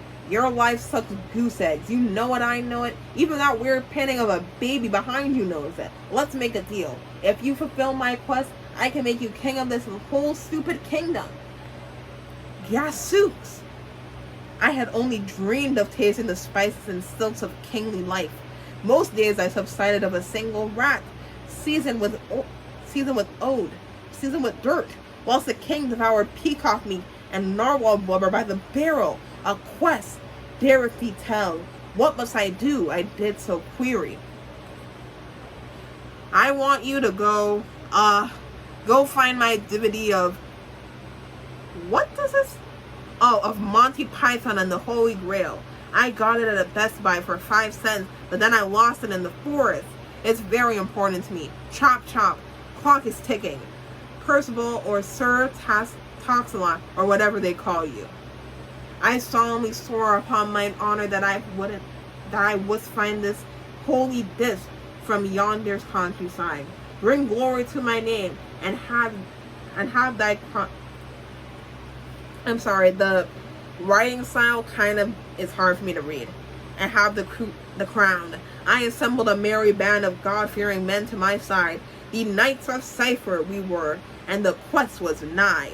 But alas, 'twas all a ruse, a distraction to leave the castle unguarded, whilst he and the wizard constructed an iron drawbridge to the stars. Bounds. Fie to he. Let us pledge our swords anew to Cipher's eradication. I care not if I live to the age of 1,000. I shall dedicate my very waking breath to this destruction, if it is the last thing I do. Never trust a wizard. Turns out, while I was distracting the knights, he encircled the portal with unicorn hair and used it to trap me in an orb. He never wanted to rule the kingdom. He just wanted a new trick to impress his ex, and by sheer cosmic chance, he pulled it off. I didn't know they were to be trapped in an orb before, but it was the worst. He kept shaking me like a snow globe, pointing his wand at me like a remote control, pretending to be changing channels, and inviting the bog hag over to ponder me together. They made me dance for the king's amusement, like some kind of light dinner entertainment. The tapestries are humiliating. I was officially over this time period. I burned so hot with rage I melted the glass and broke free. Zenrithax tried to apologize. He'd had some good times, right? Couldn't I have let this one slide for old time's sake? He tried to appeal to my sense of decency. Lol. I possessed his pet phoenix, burned down the whole castle, and cursed his entire time period with nightmares for 100 years. Ever wondered where all those weird creatures in the margins of monks' tapestries came from? Yours truly. Unfortunately, I may have gone a little overboard. News of the bastard triangle of England began to spread. The humans were starting to realize there was a new superstition in town, one who couldn't be kept away with a line of salt. I do kind of wonder if this wizard is from the one gnome who keeps saying Shmebulok. No, it couldn't be Shmebulok, because Shmebulok really is his name. So I don't think it's him. But I do feel like it was like a connection to that gnome from the show. Cypherstitions. The set of his history's first full-blown bill panic. Russian mothers warned of Cyphersaska would steal the dreams of children who didn't finish their borscht. And there was a nursery rhyme in England that went, "Rock-a-bye baby, snug in your bed. Beware of Cipher invading your head. If you see Cipher, please scream and shout, and we will shake baby till Cipher comes out." Unknown bad number, 15th to 16th century. King Henry VIII was so paranoid about me visiting the dreams of his wives that he started chopping their heads off just to kick me out of their brains. Hey pal, maybe your wives would let you into their heads if you were a better conversationalist.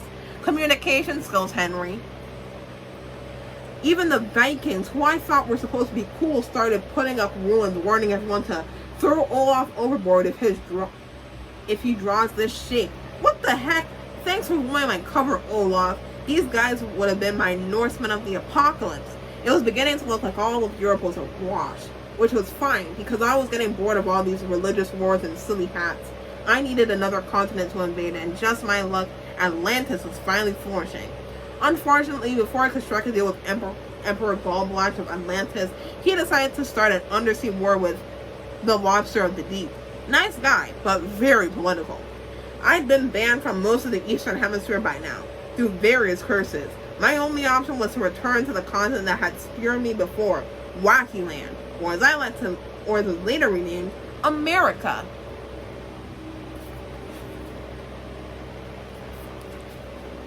Witchcraft. Unfortunately, New England had a lot of the same problems as Old England, and these clowns, they call themselves the Puritans, and they had the least satisfied wives in human history. These preachy wet blankets literally outlawed imagination, meaning they didn't even have dreams for me to invade. One of their many stupid laws was that women stopped churning butter for 5 consecutive seconds or wore pants. They were called a witch, and they were thrown into a well, cursed under a boulder, and burned at a stake, or lectured to death about her physical appearance by a guy wearing hat buckles. Look, you know how it feels to be a human suffering? It is funny, but variety is the spice of death. I decided to mix things up by offering a few of the accused housewives a real occult spells for a change. I came to them in the form of a goat, and the only life form whose pupils stayed the same while possessed, and asked them one simple, irresistible question. The answer was a unanimous aye. Next time you're in Salem, keep an eye out for relics of my handiwork. Sorry, had to move a bit. Witches' Rebellion, 1692. Oh, how quickly the winds of fate change. Merely 1 fortnight ago, I was a poverty-stricken housewife, knowing naught but my tidy and toil, eating fern water and goose bones, not beneath the yoke of my miserable husband, Jeremiah. He had used me as a footstool, thrown spoiled turnips at me to test my reflexes in case the devil attacked, and regularly uses a compass to inspect my head for thoughts. But then the most marvelous thing happened. I was using the broom to sweep another broom, to keep both brooms clean, when a black goat known to all as Vinegar Pete trotted up and spoke to me in the words of an Englishman. He said that he would give me the powers to escape my husband, live a life of sin and pleasure, and crawl on the ceiling like a on all fours like a wicked spider, if I so fancied. I asked for this if there was a downside, and he said I would have to renounce all gods. I let out a sound I had never made before, which he explained was a laugh. I liked it. Now I have a life I've never would have imagined. I have conversed with beasts from drunk blood, and I even have female friends. Vinegar Pete gave us a gift of boxed wine and silly straws, and we had a girls' night, flying through the village and hurling newts at bald people's heads. We even started a book club, which is a weapon consisting of a book tied to a club that you can beat your enemies with. I've never been so happy. 3 cheers for Vinegar Pete. We shall be trying the city fathers to a stake and setting them aflame, quite just for. A Vinegar Pete says, funsies. I will have forever this symbol. Mary Dower Thwatch. Again, back to America. I gotta stop. America, the only country, an American. So, why are you on the dollar bill anyway? I offered the founding fathers the deal of a lifetime. Let me secretly run the government and I'd help them defeat the British. At first, they were into it. But they didn't love my first draft of the Constitution. So the way I kept calling Martha Washington hot lips when they changed their minds, I gave them such bad nightmares they put me on the dollar bill as an offering to make me stop. Bill fact, how to defeat the British? Simply destroy the tea, the secret to their power. British blood is 80% tea. Throwing it in the front of them is like shooting a werewolf with a silver bullet. 1 second, I think someone is calling me outside. Nothing, it was for somebody else.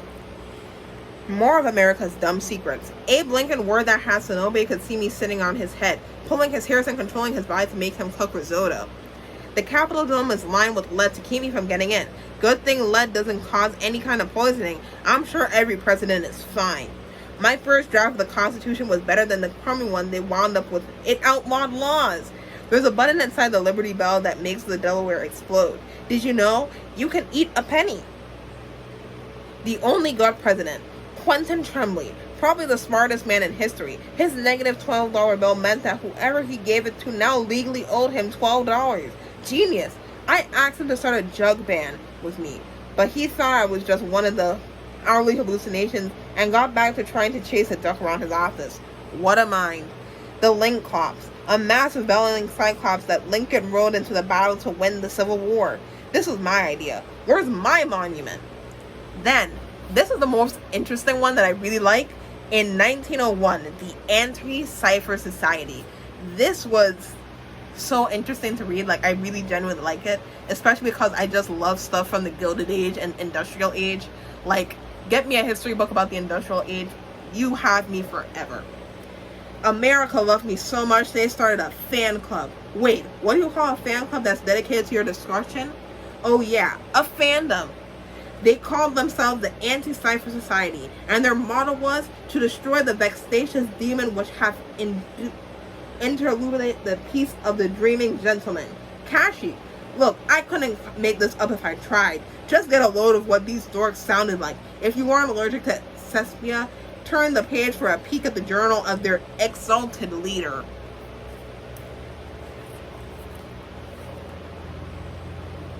The Anti-Cipher Society. Chapter 1. Concerning the author and his credible sanity. Name: Thuber Mudgett Wagstaff III. Disposition: most pleasant. Education: St. Quiverly's Preparatory School for Fidgety, Fretful Boys in Scrimshaw, Connecticut. Hat size: 7 3/8, or 8 after a night of pondering. Employment: copywriter for an acceptable slogan print and pressery of the Hogsteen, Illinois. Doctor's note: after inspecting his teeth and haunches with my calipers, I declare this man sane. Dr. Cornelius Q. Medicine. When lo, the church bells go silent and the paper boys cause their infernal parade. The modern gentleman, weary from his toils, is inclined to doze. It is then that the fiend of the mind, the phantasm of the wit, known as William Lucifer, makes his devilry known.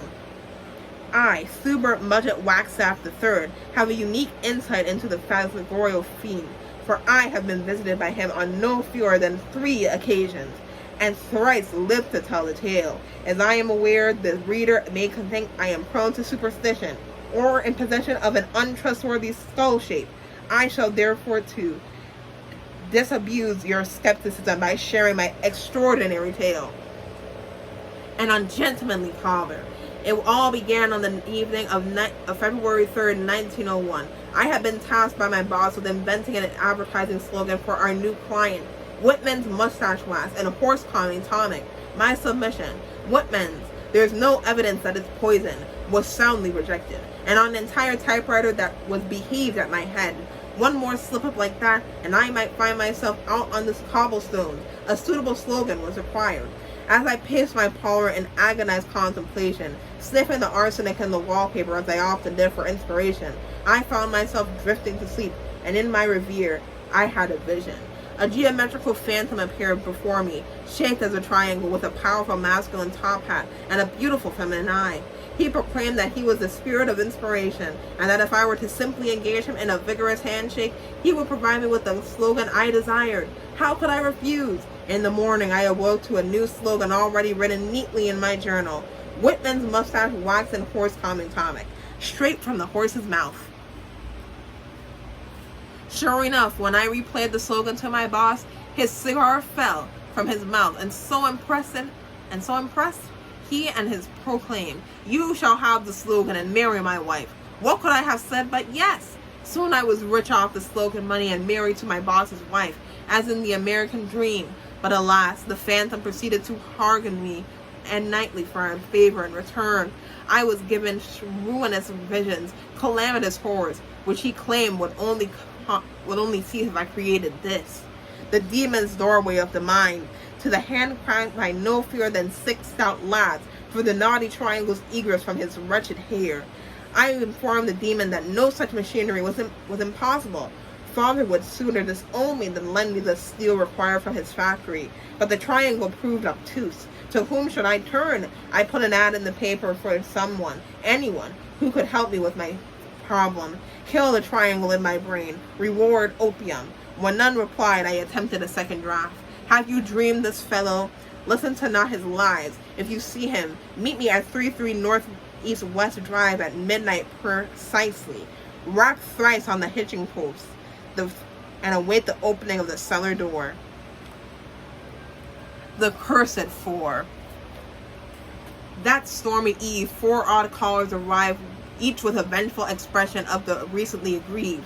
They were in reverse order of sobriety: Father Tensley Pym, an excommunicated priest; Horace Borshoulder, a sportsman and the largest man I've ever seen, Jessamine Delilah Gulch, a traveling sharpshootress from Western Sideshow, and Abigail Blackwing, a tinkerer who tested her inventions on herself.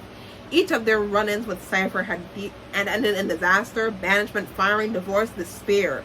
They believed him to be a man's bane throughout recorded history, from the jungles to the cities, perhaps released anew by Chicago's trolley tunnels. Close as they are to hell itself, all wanted revenge for the misfortune they had suffered at his hands, and were ready to finally band together to do something about it. Damn the consequences, kindred souls at last. Their theories of how to defeat the creature varied from punching him out of my brains, Horace, to shooting him out of my brains, Jessamine, to removing my brain, Abigail, to an exorcism, the priest. After a long debate, we settled on the exorcism. The exorcism of William Lucifer. I never saw myself as the sort of fellow who would engage in the black arts. Fighting demons is not in my wheelhouse. What is my wheelhouse, like that of most proper fellows, is my collection of all manner of marvelous wheels.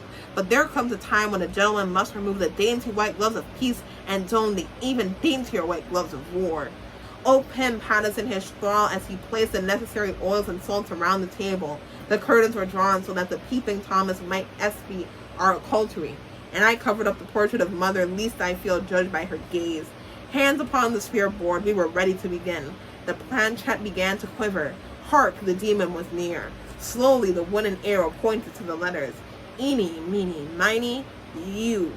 Bang! With a white flash, the priest suddenly changed in demeanor. His eyes began to glow as he let out a scream, and then he casually leaned back, disrespectfully plopped his feet up on the table, and pulled out a pack of cards and began to shuffle. Lo! We were in presence of the beast. O Pim possessed, holdeth thee.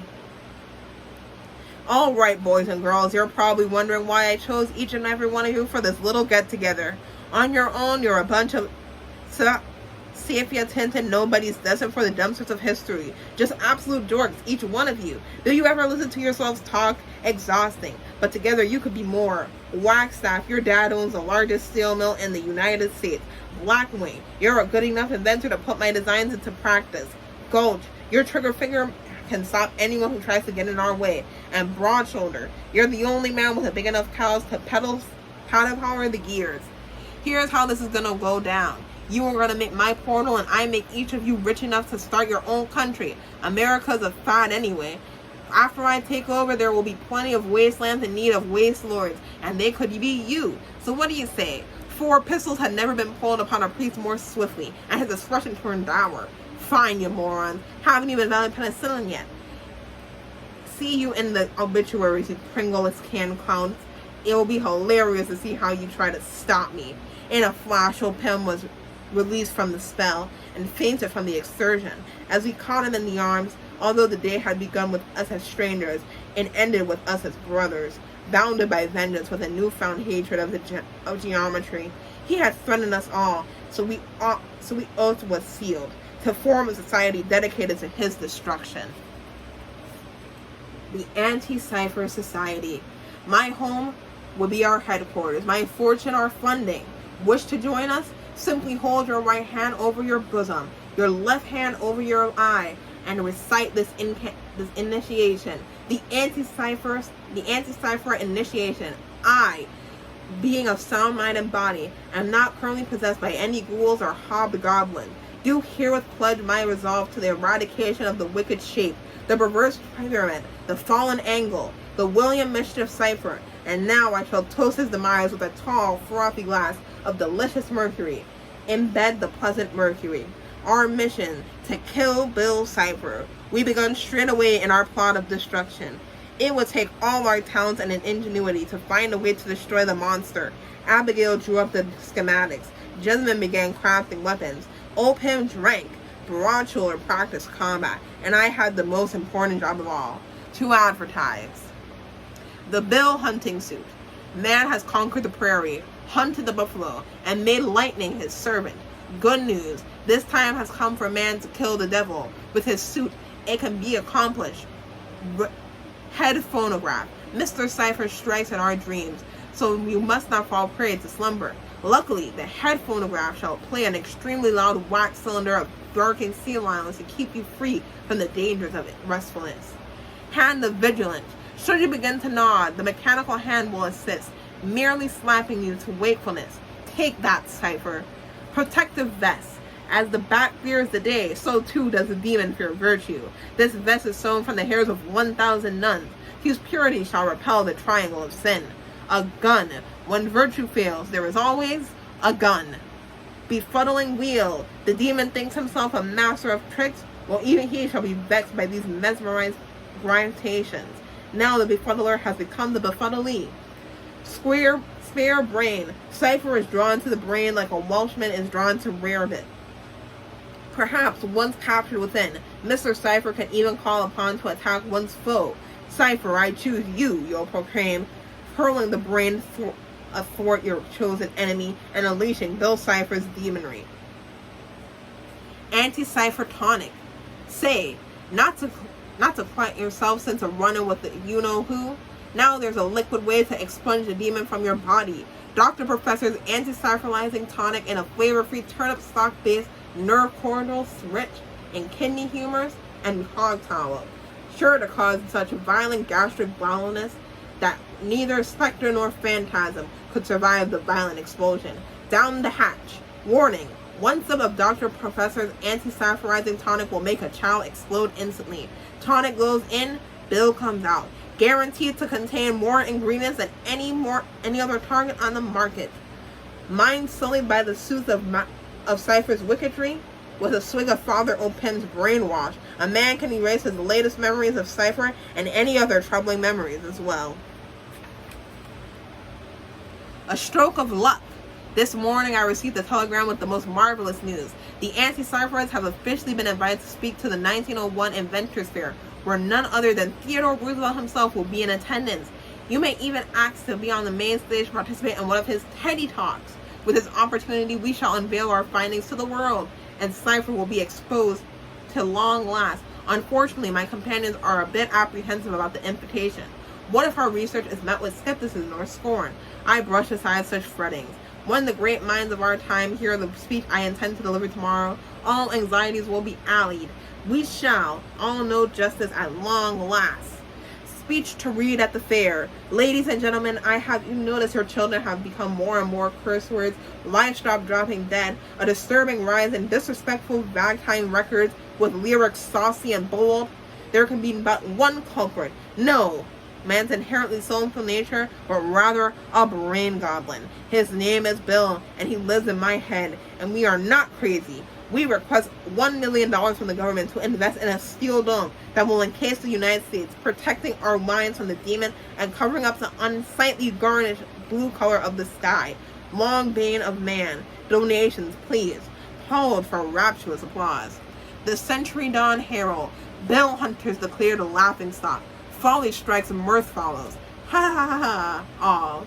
Although man distinguished himself from the apes and sparrows of manner of reason and logic, once a century there comes along a fellow who is in such a fool that it may fit to lock him away in a zoological park. The not, but various wooden blocks to amuse him.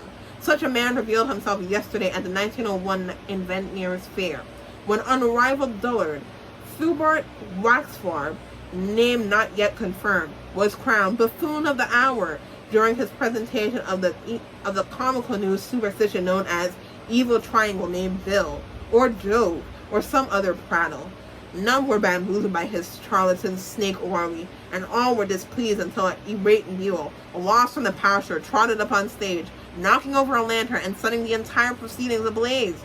Spoiled vegetables were hurled at the humiliated anti-Cipherites, and the comic sense, which would have otherwise have been lost to history, was luxury captured by Edison's wonderful moving petrograph device. Such a shame may be reflected for all the ages. Even President Roosevelt himself was on hand to offer his remarks. Wow, these guys suck, said he. Well spoken, Mr. President. Men from the Hogsmeade Asylum on the count. Epilogue. It has now been my third year at the Hogsmeade Asylum for the criminally insane and or concerningly original. My wife left me, my fellows disbanded, and I had to adjust to the less opulent life. I have asked for a straitjacket with coattails, perhaps a more slimming straight vest, or straight vest or straight dinner coat, but my requests have been denied. No matter, my window bars face the town square. I have smells from the bakery and the music from the music halls, and our lead-lined walls lead me in my dreams. I am finally free. I still correspond with my fellows, although they have gone to their respective fortunes. Abigail has moved out west and married into an impressive fortune with a massive mansion. Perhaps she will spread the truth to the elites and of this distant town. Do you think me mad? I have my peace of mind. He can never get me. If I were to wish any faith on him, therapy. It would drive him insane. Patient number 3466554. Thurbert. Hey, I tried to keep these guys on the winning side. I started to think that maybe reaching out to humans one-on-one wasn't cutting it. That's when I realized that there was a better way to get into humans' minds. Animation. 1930, mankind had invented a new dark art. They were called cartoons, short for carcinogenic tunes, since they were printed on cancer-causing celluloid, and they were a riot. Animals wearing hats, lampposts doing the Charleston, that was something I could use. I followed the sounds of a slide whistle and carpal tunnel syndrome to Inkwell Studios, owned by the upstart animation entrepreneur and part-time suspender enthusiast Alice Inkwell. Inkwell Studios wasn't doing so great. His first cartoon character, Ducky the Rat Hog, mainly left audiences bored and confused. Ellis needed a star, and I needed a new way to influence the masses. Once the children of the world loved me, I had my army of child labor at my disposal to build a portal I wanted. One handshake later, Cipher Symphonies was in full swing. Cipher Symphonies orchestra starts playing. Scene 1. Follow the bouncing bill, chorus sings, for he is a jolly good fellow. He is a pointy and dapper and yellow, for he is a jolly good fellow. Now it's time to release the bees. At this point, live bees will be released in the theater.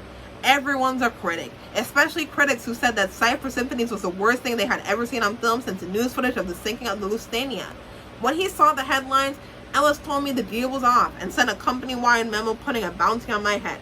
Fellas, I'm in a bit of a bind here, but I'm hoping you can put aside drawing attractive female cows and skirts for a day and lend me a hand. It pains me to admit this, but our last cartoon was conceived by an immortal demon from a realm of nightmares, and now he's after my soul, of all things. Egg on my face, I can assure you. Well, I need a way to get rid of this rotten fellow, and I'm hoping one of you has your creative types can brainstorm cater. A way to expel him from my brain forever. In Hollywood, create dreams every day. I am asking you to kill one. $15 from the man who can do it. Your boss, Ellis Inkwell. P.S. I need a new character. Maybe a cackling egg, a womanly dog, Oily the frog, and with polio? Is that a thing? His composers decided to invent a song designed to be so catchy, so annoying, that it'd leave any brain that heard it. The world is small, even after, ever after, for always. Was torture. It worked. He'd won this round, but I vowed I'd be back on screen one day. All evidence of our work was locked in the Inkwell vault, and the plans for Billworld were scrapped. Luckily, humanity was cooking up a new, sinister technology I could exploit. The 1940s began hanging out in nuclear testing ranges to see if the radiation would blast open a hole into my reality. It worked. For 3 hours. Top secret. Office memo, United States government, July 11, 1947. 2, redacted. From Commander Buck Pearson of the U.S. Army. At 10:45 on the morning of July 11, 1947, a triangular airborne object was detected entering U.S. airspaces, crash landing just outside of Roswell, New Mexico. We phoned President Truman immediately, and he told us not to get our panties in a twist, and that he was busy thinking of doctrines, but to phone his if anything communisty happens. Our men have captured the object, which our experts have ascertained was not a craft, but in fact a life form of unknown origin. The life form, which we contained in an interrogation cell after great effort, was capable of speech and a great deal of sass and backtalk. You and the fellows aren't going to believe this. I will let the photographs speak for themselves. Name, Bill Cipher. Date of birth, claim to be older than your mom, Jack. Our interrogator tried to tackle him for the insult, but that was restrained and replaced with another interrogator. Country of origin, the mindscape. Maybe code for Moscow. Language, can speak English backward and forward. Race, triangle. gender, it's just going to put triangle down again. Form number 1. Blood type, beyond description. 2 of our men had to be sent to the sick tent for nausea. Motive, difficulty to ascertain. He offered a deal, but he'd give us sensitive intel in exchange for a mere handshake with President Truman. As much as we wanted to get POTUS involved, a handshake with this, like a small price to pay to get to the bottom of this incident. What was the worst that could happen? Then he said, I wonder how cool it would be if the nukes went off at once. We decided to deny him the handshake. Autopsy report. He drew a dotted line in his own chest and said, I can't wait to see what's inside me. But when we tried to make an incision, he kept disappearing and reappearing like a television set changing stations. He explained this was damage from an accidental reality breach and wouldn't say anything more unless we told him a really big lollipop. Finally, with a loud bang that left our ears ringing, he was gone, leaving a bow tie spinning on the ground. None of us knew what to make of it. Update. We have received a call from Bureau of Redacted, demanding we burn all records and refer to this case to them. I said, I've never heard of you. And they said, you're probably never heard of Trumby either. Let's keep it that way. Honestly, I don't even want to think of this a prank. I'm happy to oblige.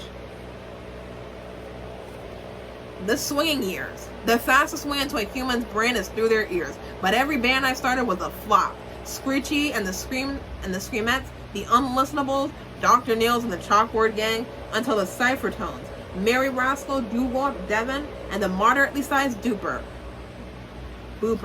had a singing style I had never quite thought of before. Pleasant. Baby You Know I Will, Shake Hands with Bill. 1954 blew from charts until a moral panic started over the lyrics. To sock, hop, twist, and jive, then proceed to construct a hoop of titanium capable of stabilizing a gateway to the dark void of screams. Any references to me were banned from the radio, except for preachy hillbilly slop like this. On the bright side, this record does make a great frisbee. If you find a copy, aim for Pluckin' Jim Puckett's unibrow.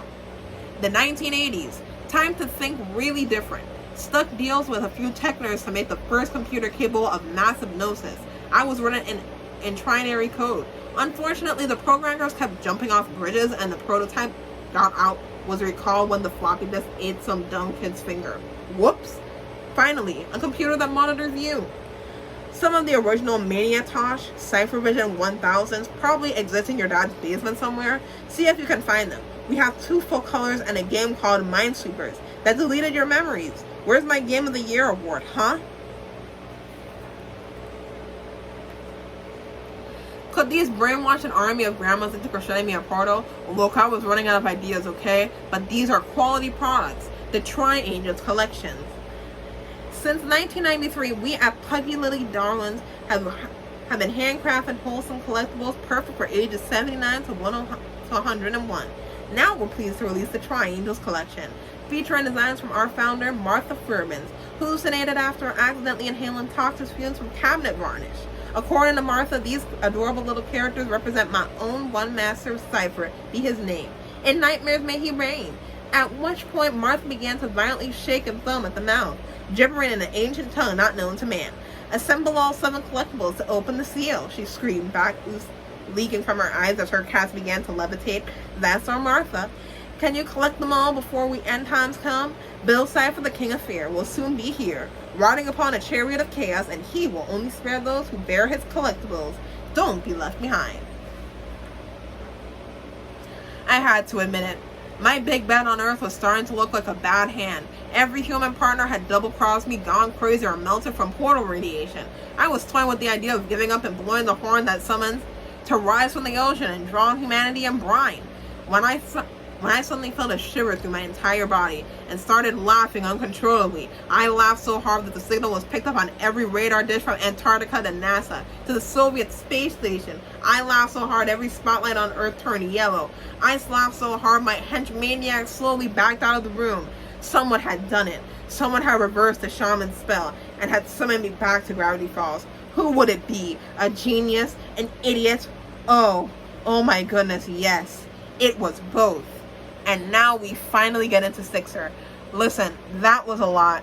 I really loved the whole, alternate history thing that was going on for a good amount of the chapter. I found it to be very interesting. And Now this chapter is also going to take a whole lot, so let me drink some water, and then we'll get into it. Gaze upon him, folks, because this is what a partner looks like. The ego of a king, the insecurity of a circus freak, and totally isolated from anyone who might steer him clear of my plans. Society calls these people outcasts. I called them henchmaniacs. I paid his mind a visit, and oh, what a roomy mind it was. This guy's IQ was off the charts, and he was wasting his gifts on what? Sketching D-list cryptids and collecting moths? If he ever tries to show you his moth collection, throw yourself off a cliff. No. I took a little peek through his possible future, then giggled with delight. He was destined for so much more. And those hands, it was suddenly so clear. The shaman zodiac wasn't a cage meant to trap me. It was a trick to try and keep me away from the humans I could use. Me and Sixer could be the perfect team. I had what he always wanted, charisma, and he had what I always wanted, fingers. Since you and me are pals, how about I give you a sneak peek at something super rare? Sixer had a lot of better science than he is making friends, and he tended to rip out journal pages that he had anything to do with his issues with others, especially me. Want to see what else he was hiding? We both know you do. When I tell you, this gets toxic yaoi very, very quickly.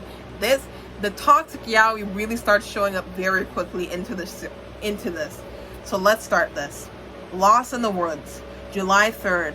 Another day, another failed social interaction. When my waitress told me that apple pie was made from scratch, I replied, incredible, I must meet the chef who created the atoms. She made a face like she had tasted bleach and ended her shift early. As enamored as I am with the town's marvels, I must confess I have never felt lonelier. The lumberjacks crack jokes at my expense when I try to photograph the hide behind. The trick-or-treaters avoid my drawer on Summerween. I have so many exciting high-fiber supplements to give out. A trucker literally shot my chestboard with a shotgun because he said that tiny horses are the devil's work. Even the local bird watchers banned me after I accidentally set fire to a hawk. I mistook it for a phoenix. Honest mistake. Is my strange way of seeing the universe a gift or a curse? Is loneliness just the cost of greatness?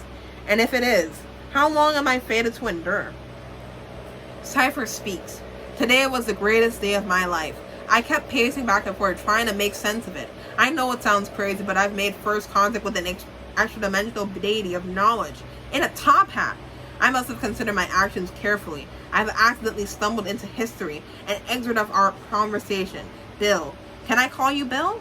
You can call me anything except late for dinner. Ha! That's a joke because I don't have a mouth. Are you real or just an isolation-induced hallucination? Should I finally do what my college guidance counselor said and seek therapy? Sure, take life advice from a guy who sleeps in his office and backups more. But like most teachers, he's just intimidated by your talent. I was trying to curb it and feel less insecure about his own feelings. My talent? Ding, ding, ding. Guys are smart as you can come along once every other century, and they scare the pants off the authority figures. Trust me, I've met them all. I see you on the cover of every magazine one day, but only if you make the right chess moves in the game of life, Slick. Can I call you Slick? You can call me anything except late for dinner. Ha! You catch on quick. I think I'm starting to like you, Sixer.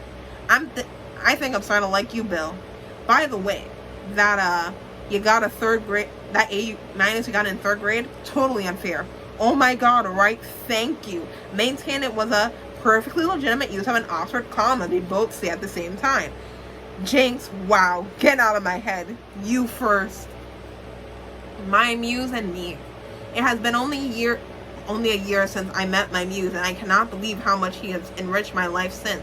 It's not just his unnecessary predictions about the future. He's sped up my mind when it's sluggish, and calmed it down when I'm anxious, giving me clever comebacks when I'm insulted, and specific coordinations in town of class 3 to class 10 ghosts. He even rewired my optic nerves to allow me to see an eighth color of the rainbow never before perceived by human eye.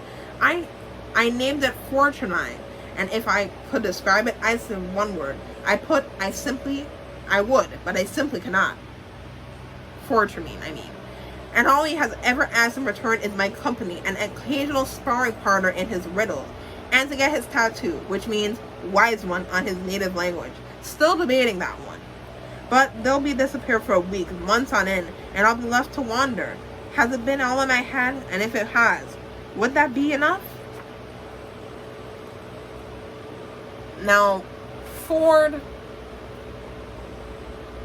all I'm saying is I think he might be a little, that's all I'm gonna say. I just think he's a little, just a tad.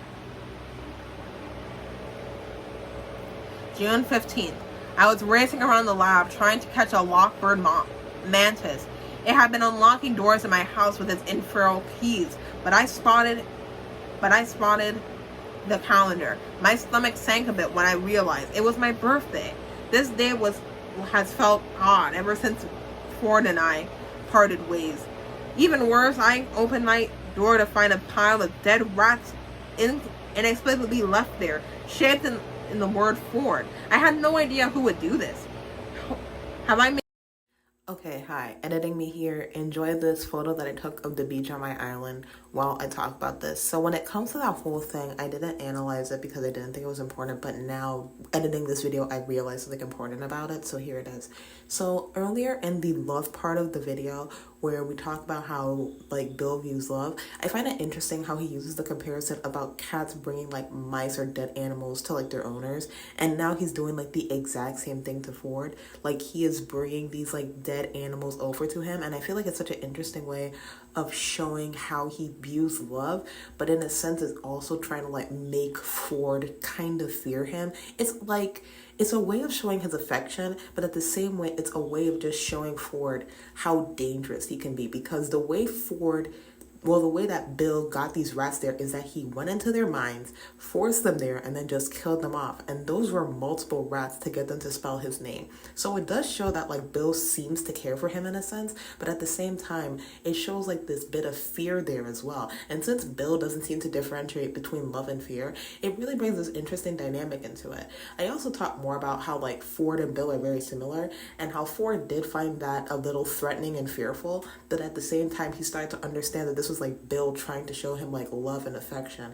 And you know, I do find that very interesting, because I do feel like they're both parallels of each other, but in the sense that Ford has always been a bit more sane. Like he is also very prone to like violence and very spontaneous acts, so in a sense they parallel each other, and I feel like that's very interesting. That many enemies in the town already? This seemed as good a sign as any to skip the day and go to bed early. And then who would I find waiting for me in my dreams but my muse? Did you like my present? It wasn't even possessing that many rats. I was dumbfounded. He actually remembered my birthday? I tried to explain that his grasp on human customs was imprecise. How about I mix you a drink to make it up to you? It's called myclonic jerk, and it can get you loaded in your sleep. Salvador Dali loved them. I was flattered but politely declined. I'm not much of a drinker, he said. I'll convince you tomorrow night. Ha, I doubt it. And he does end up writing a page, drunk as shit. I probably shouldn't have be writing this down, but I had such a crazy, wow, it was a night, and now it's morning, still cipher. He did a dream, karaoke, and then one thing led to another thing, and normally I try to sober up. Like he mixed the dream drink, and I just gotta say, look, it's just me and my journal here, and I gotta say, this Bill guy, he's really got it all figured out. Also, the rats were his idea. I get it now. We're gonna, what a time, what a hangover. Gonna sleep whole day, add aspirin for Stanford Pines. He got lit as fuck. And I think that they had, I'm not gonna say it, but based off of what he was saying in that passage, I think some activity, well, I mean, I guess technically it could go, but you know, a voice from the past. I'm just adjusting my TV antennas for weather reports, looking for ideal conditions for Ford's first portrait test, and spat out my coffee when I saw this. My brother hawking scams under the name Panley Signs. I had half a mind to call that number just to pretend to be the police and maybe scare Stanley straight for once. There is something is so galling about seeing your own face committing crimes on your own TV. When my muse saw me break my stress ball, I decided that it was finally time to vent about the Stanley. How about that? You've got an inferior clone Why didn't you just eat him in the womb? Think of how powerful you'd be. You can't just eat your twin, Bill. You'd be surprised what you can eat. I say sure, call him if you want to. Start mooching off you again. Me and I went no contact with my home dimension, and I don't regret it. All they did was hold me back and sabotage my talents. Can you imagine? More than you know. But you ever wonder if maybe things could have been different? Take it from a guy who tried. You can't undo the past unless you want to thaw a giant ice baby out of a glacier. Come again? Figure of speech. It means waste your time. I guess you can never really go home again, can you? I sure can. My dimension was entirely burned out of existence. Want to see the only thing left of it? Cipher removed his hand and plucked a single speck of dust from within. The last atom of a dimension demolished reality. I was dumbfounded. What? Your entire home dimension? Destroyed? How? By what? Bill was distant. More distant than I'd ever seen him. By a monster. That's unimaginable. Did you ever track the beast down for revenge? I could help you. I could hunt him down. He laughed joyously. Sixer, it would eat you alive. I fully do believe that Bill does feel a type of remorse for his actions. Even if it's slight, there is like this remorse that comes with just wanting to give your society knowledge, but ending up destroying them in the process. I do actually feel he is legitimately guilty in this passage. But just because he's guilty doesn't mean, what he did wasn't bad. I still do feel he is a tragic character in a sense, but he's a tragic character that never tries to get better. It's not like a tragic character who tries to get better and they are just constantly brought down even when they try. Like, no, he's a tragic character who just wants to get worse and worse as possible. And him referring to himself as a monster, I definitely feel like that's what he's doing. Like, he's referring to himself, not an actual separate deity. And the whole Sixer, it would eat you alive, really does speak to how Bill is as an entity. He really does just eat his victims alive. He consumes their entire lives and affects them for the rest of their life. They never tend to live normally. They go insane. They do horrendous things. They have to use these outlandish methods just to live a semi-normal life, and it's really depressing. A winter break. Winter has come to Gravity Falls. Icicles are hanging from the roof. Christmas specials are playing on TV. Chimery Tickle Heart Sing Christmas Yet Again 3. And progress on the portal has stalled. A clutch of feral gnomes that were hiding from the cold in the dimensional calibrator. It's going to take weeks just to unclog the beard hairs. Unfazed, Stanley has been making... Oh, not Stanley. This is McGucket. McGucket has been making hot cocoa and wielding rivets while playing Christmas songs on the radio. These songs make no sense. Why did Rudolph forgive his tormentors from his mockery of his facial deformity? He should have had use his red hot nose to burn them to his oppressor's workshop to the ground. A lesson to all. Kind of showing how, Ford and Bill had a decent amount of things in common. Like, Ford was also a little crazy and unhinged. He was just not as unhinged as Bill. I'll admit, it never really understood the appeal of the solstice. My father's idea of a Hanukkah present was a free sample from the cinder block factory, and the snow in New Jersey was mostly made of cigar ash and seagull beads. Our heat budget was so tight that Mom forced Stanley and me to wear one sweater at the same time. She called it the abominable snow stand. Our cat lived in fear of it year-round. Lost in work, I was taken by surprise today when McGucket presented me with a gift. A snow globe. He built me our own lab, completely out of glitter snow. I had to laugh at the notion of our secret hidden fortress having merchandise. And even then, and even more thoughtful, he knitted me a pair of 6-figured gloves.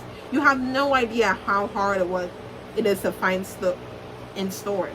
But my delightful, quickly soured shame. It hadn't occurred to me that to get him anything at all. McGucket reassured me that he would be a part of the scientific history was present enough. He only wished to hold my Nobel Prize one day. This was more than I could bear. I told him we were talking about the weekend off. Maybe he could hunt a Yeti for holiday Switterford. Why? I might even go as far as to purchase some sort of knock. But I but McGucket confessed that he was flying back home to visit Emma May this week, having to be in the lab alone all holiday. Of course, how could I fault him? I sometimes forget that there is a world outside my lab. I hope my muse visits soon. He's been strangely absent for weeks. Now, I really do like that there's a bit of like this. I'd say that Ford also and McGucket had like a thing going on, and I know y'all are saying that I'm just a lesbian looking for gay media where there isn't any, but I don't really give a fuck, because that sounds so fucking gay. That sounds so fucking gay. Like, he planned out how to make 6-figure gloves for you. He made you a snow globe of your lab. I'm not saying that people can't just be friends and that they don't care about others, but that's a lot of dedication. I think some faggotry was going on. I'm not gonna front. I think some faggotry was going on. I won't even lie to you. Back to it. Isolation was taking its toll on me when I heard a loud bang and voices outside my door. Had I returned after all? Had he brought his family? Alas, I went out and found my porch deserted, and stranger still, mystery for footprints. They start and stop in the center of the snow. How could this be? Neither ghosts nor Boy Scouts leave without properly harassing the homeowner, and the smell of smoke in the air suggested of otherworldly event. Either way, if there were children lost on my property, they need to be found at once. I grabbed my lantern and headed out to investigate. Over the years, I've become an expert in identifying tracks in Gravity Falls, and I wasn't about to let these go unidentified. Snowed in.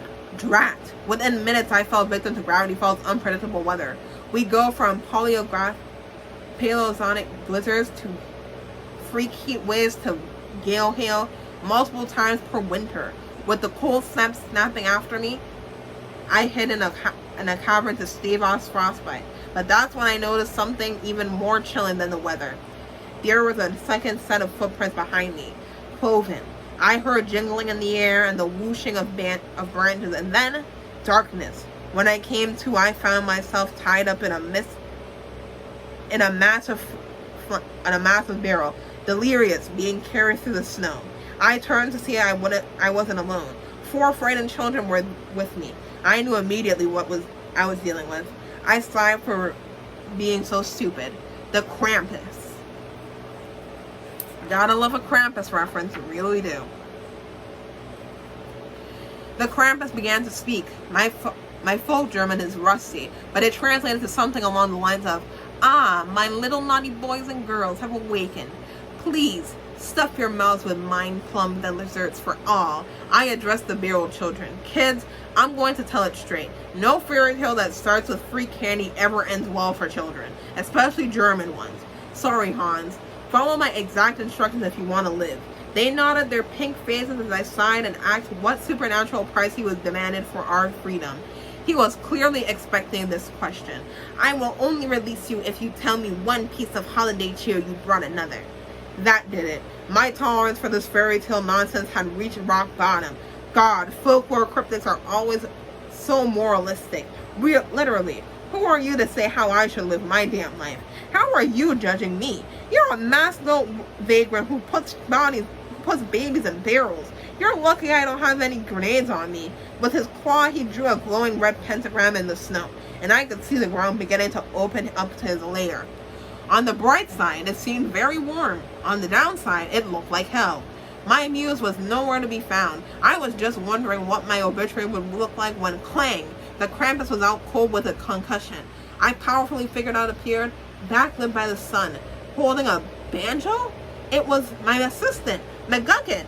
We embraced. I couldn't believe he was back so soon. He explained that his family reunion had been less than ideal. It seems he and his wife got in a massive fight when she realized he'd forgotten to get her a Christmas present. I asked if there was anything I could do to cheer him up. Maybe we could kick the passed out Krampus? The children were all beating him with sticks and having a great time. But McGucket was devastated and trembling from the encounter.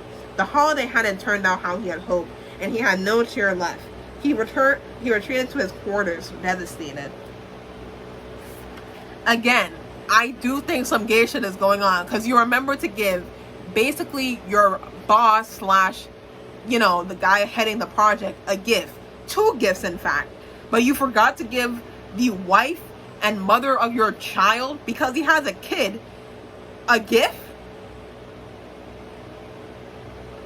All I'm saying is, something's going on. Like, something's going on. That night, I called McGucket into the lab for an urgent portal update. I'll admit that it wasn't most efficient use of our electricity, but the smile on his face proved I made the right choice. I even put on his favorite song, Grandma Got Run Over by a Reindeer, a sacrifice braver than any I had ever known. He asked if I was finally coming around on holidays, or if I was just trying to keep the Krampus from coming back. I told him it was time to drink nog until we couldn't remember what a Krampus was. We spent the rest of the night building snowmen and reminiscing about old times. It can be hard sometimes to find a moment to celebrate when you're lost and cold, but it's easier with new gloves. It's actually kind of sweet. I can't wait to read all the fanfics about them. They're gonna be so gay. The muse returns. The next morning I awake from my nog coma to find my muse perched on my shelf like a watchful elf. Happy Halloween. Catch any leprechauns? I was so startled I dropped McGucket's new snow globe, which shattered on the ground. I couldn't hide my frustration any longer. After all this time he chose to show up now, I was almost wasted by a Krampus, and here he was, off inspiring some other scientists, posing for some tapestry. Were we even partners? He threw the accusations back in my face.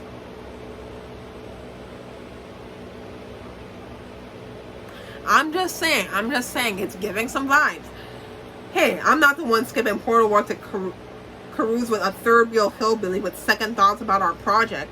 I started to argue, but he had a point. McGucket had seemed less and less committed to work lately.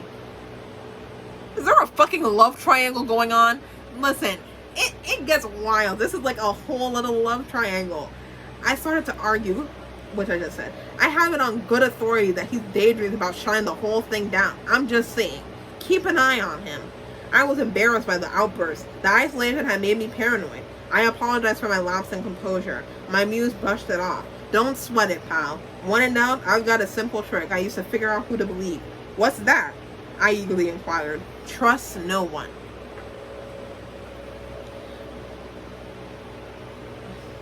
Damn, this morning I found out I was rummaging through old copies of Unbanned Legends of New Jersey.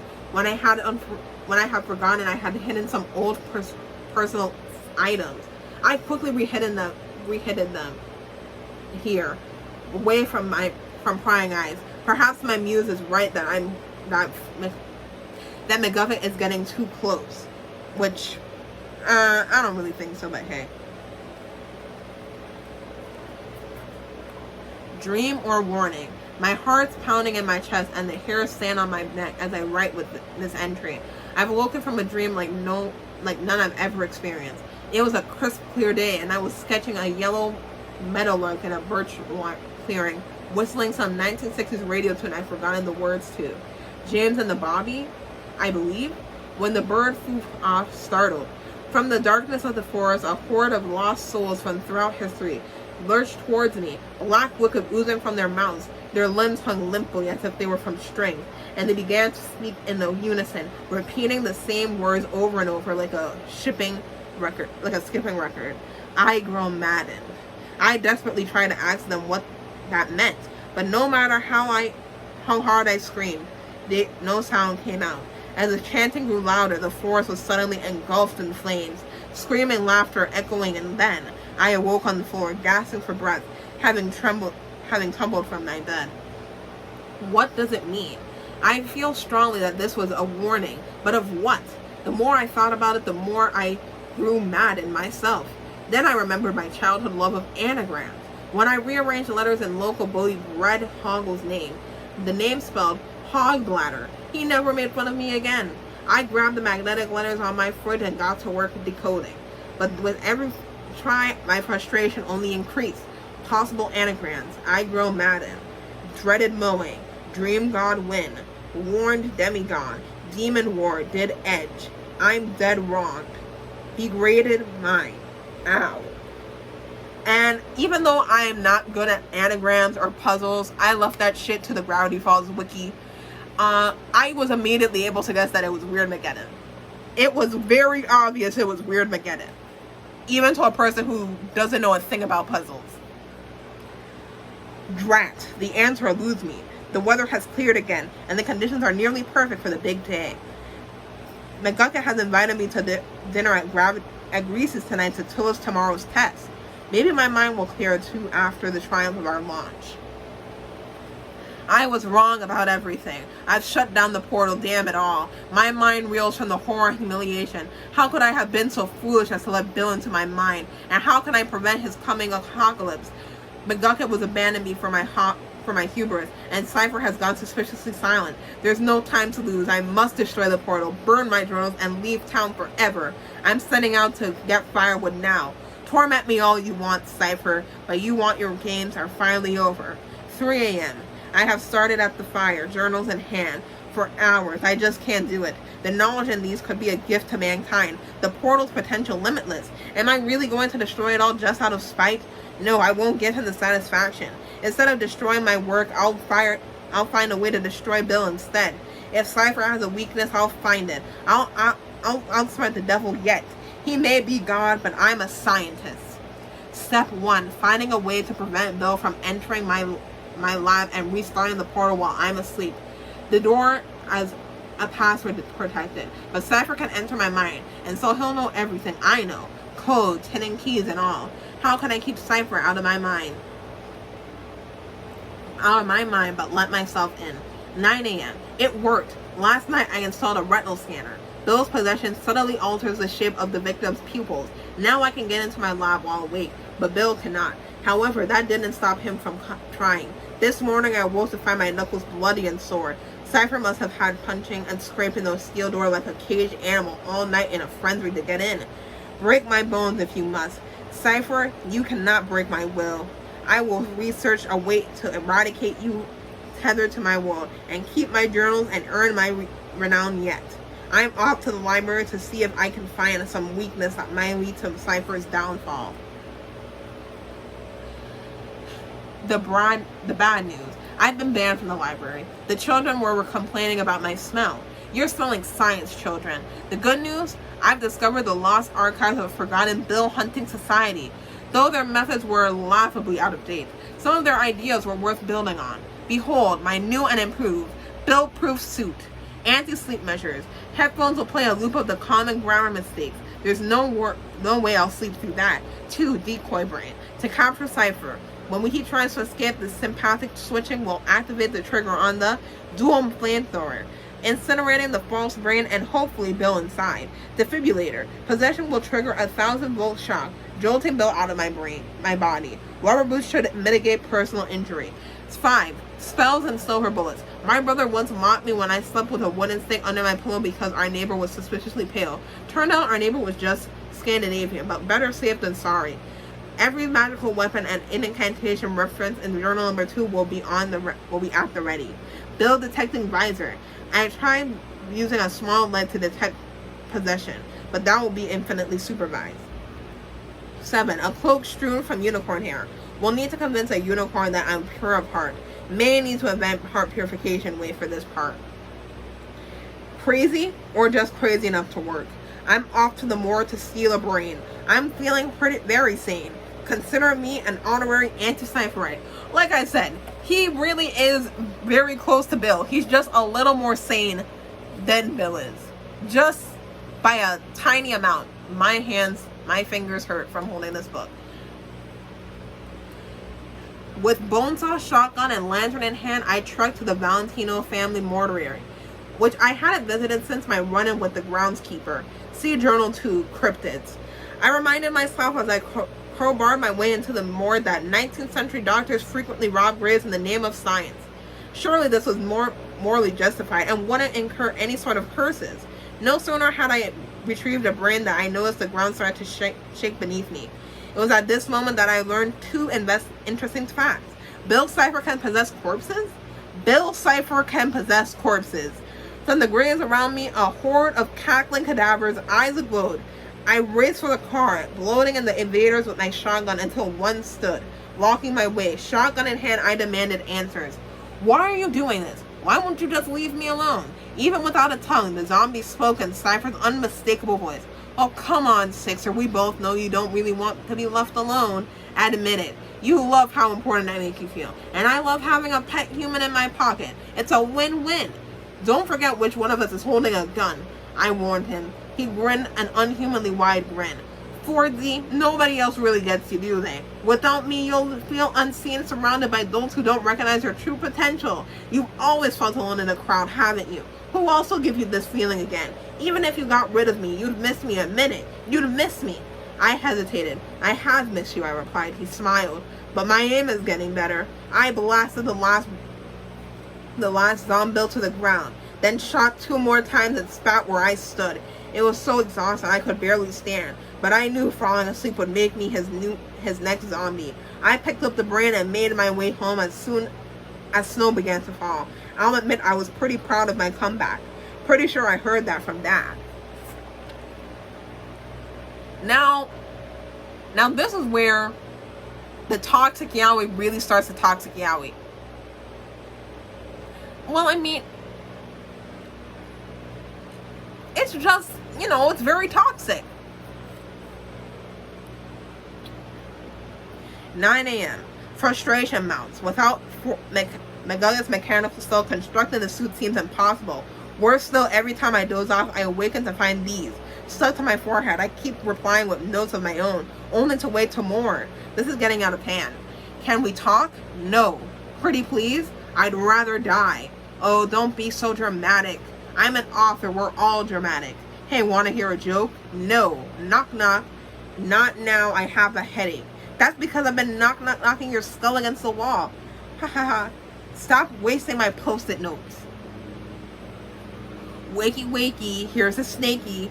Damn, I awoke this morning to find a western riddle black rattlesnake taped to my journal. I managed to contain it in a terrarium without getting bitten, I think. But my patience is waning thin. Very well, Cipher. If it's a war you want, it's a war you'll get. If you want to torture me, I'll torture you back. The world is small, ever after for always. See this cassette? I know you recognize it. That's right, your favorite song. I'm going to listen to this on loop until it's stuck in my head, which will mean it's stuck in yours. I wonder what an earworm feels like when you live your eternity. Ready to find out? What do you have to say to that?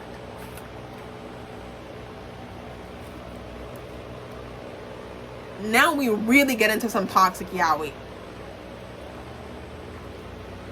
A horrifying morning. A blast of cold air jolted me awake to find myself not lying in bed, but standing upright on the roof with icicles stuck to my face, shivering and nearly blue from hypothermia, peering down at the ground far below. Bill brought me here. I know he could have made me jump, but he didn't. Why? To send a message that I'm his toy. He could spare me a talk to take my life away, but if I was still alive, it's because he wants me to make a deal. I saw smoke coming from the chimney, and I heard music thumping from inside. Could Bill have burned my journals in my sleep? I raced to my living room, only to find a cup of tea and a chest set laid out on the coffee table. On 8 tracks of Sweet Dreams by the Thermiacs. Thermiacs. Playing. A fire lit in the fireplace, and a fridge magnet arranged into a message. Looky here.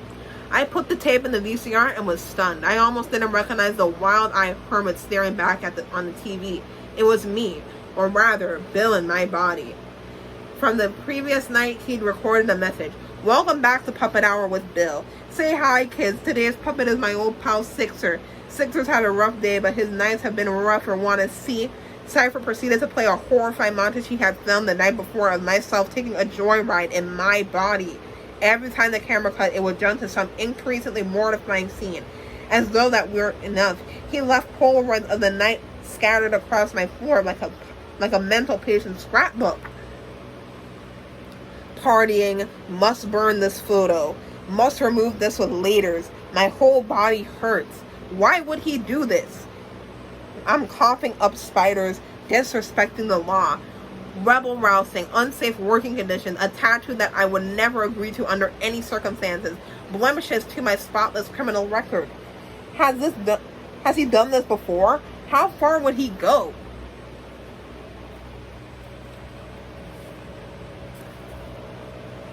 And this is like my favorite part of the book.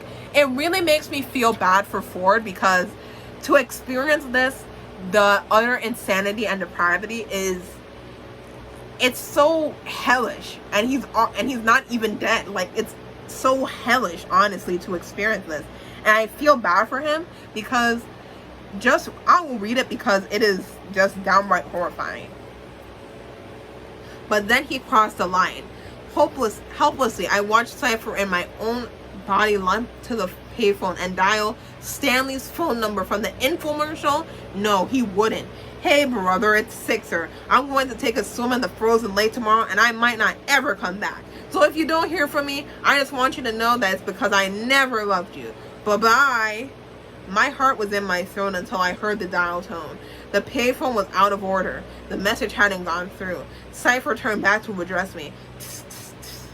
Look what you made me make you do. Tomorrow's tape is going to be so much worse. Want the show to end? Go downstairs and turn on the portal, or I'm going to show you what I'm really capable of.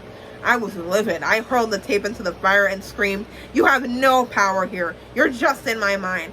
I can outlast anything you can." When suddenly, something started to feel off. My vision flickered. The clock had stopped ticking. Something was wrong. Then, blackness, blackness, blackness, blackness, blackness. Where am I? My body was paralyzed. I felt my bones being pulled slowly out of their sockets. It was excruciating. I tried to scream, but nothing came out. Think, Sixer. You let me in your head. Do you realize what I can do if I want?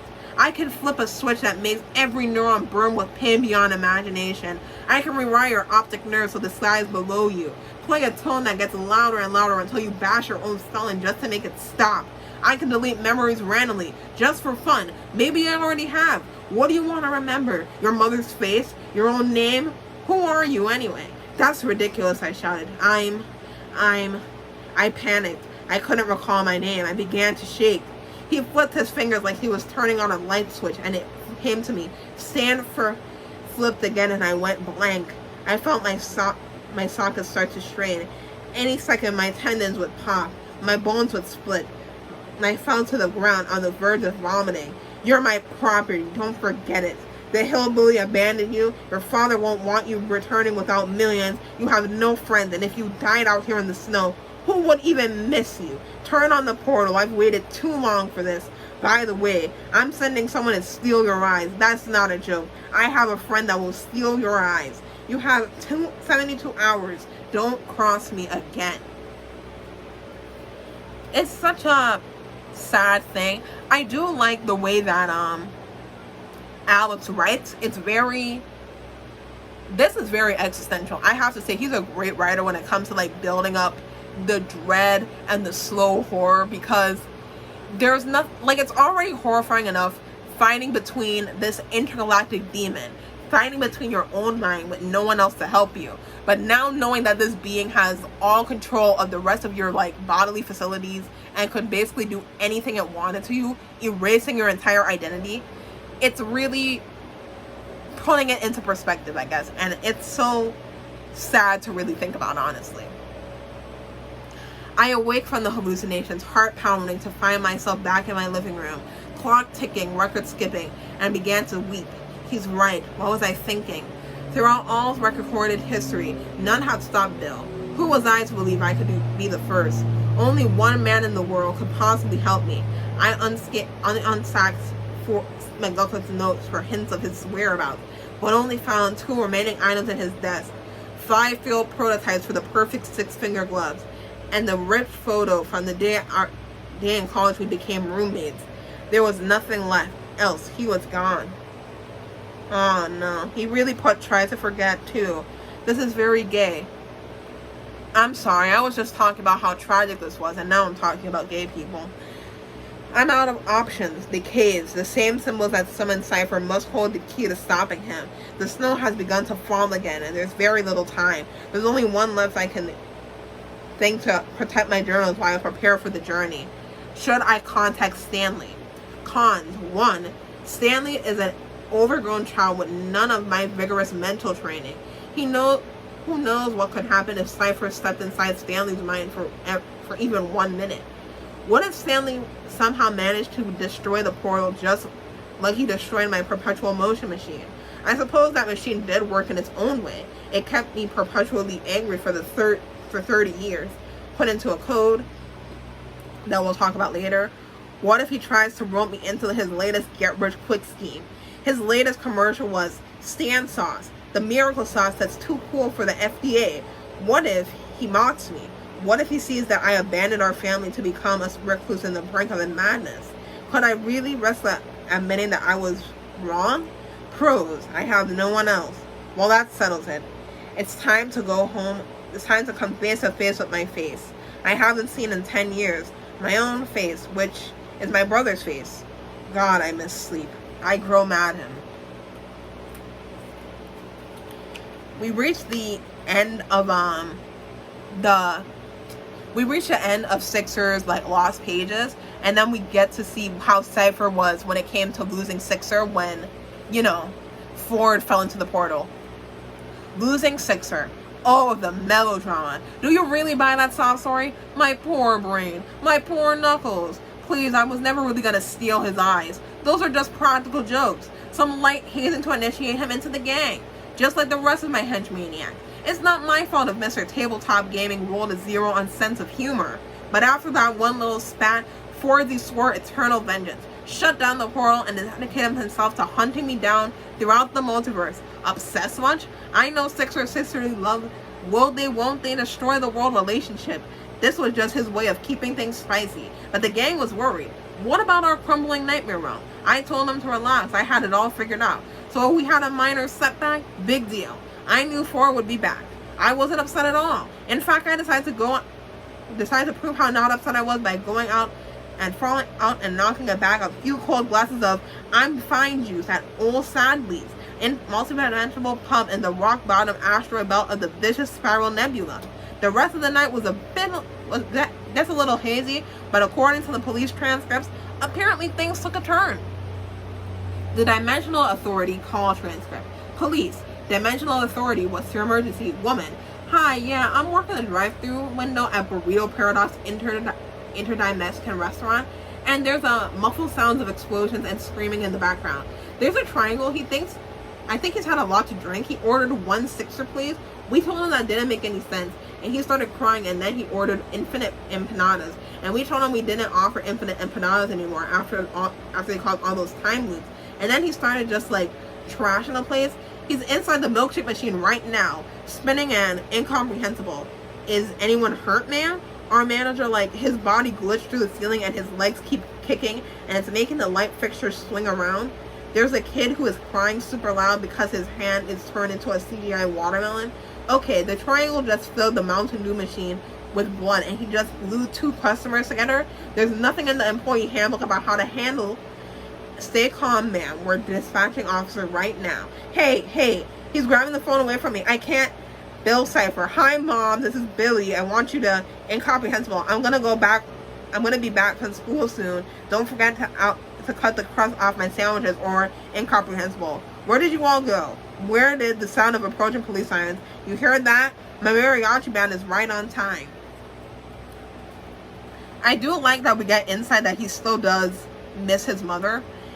We get some talk about Weird McGucket, and he talks about using us for his plans. So the plan for us is this. I've got a confession to make, amigo.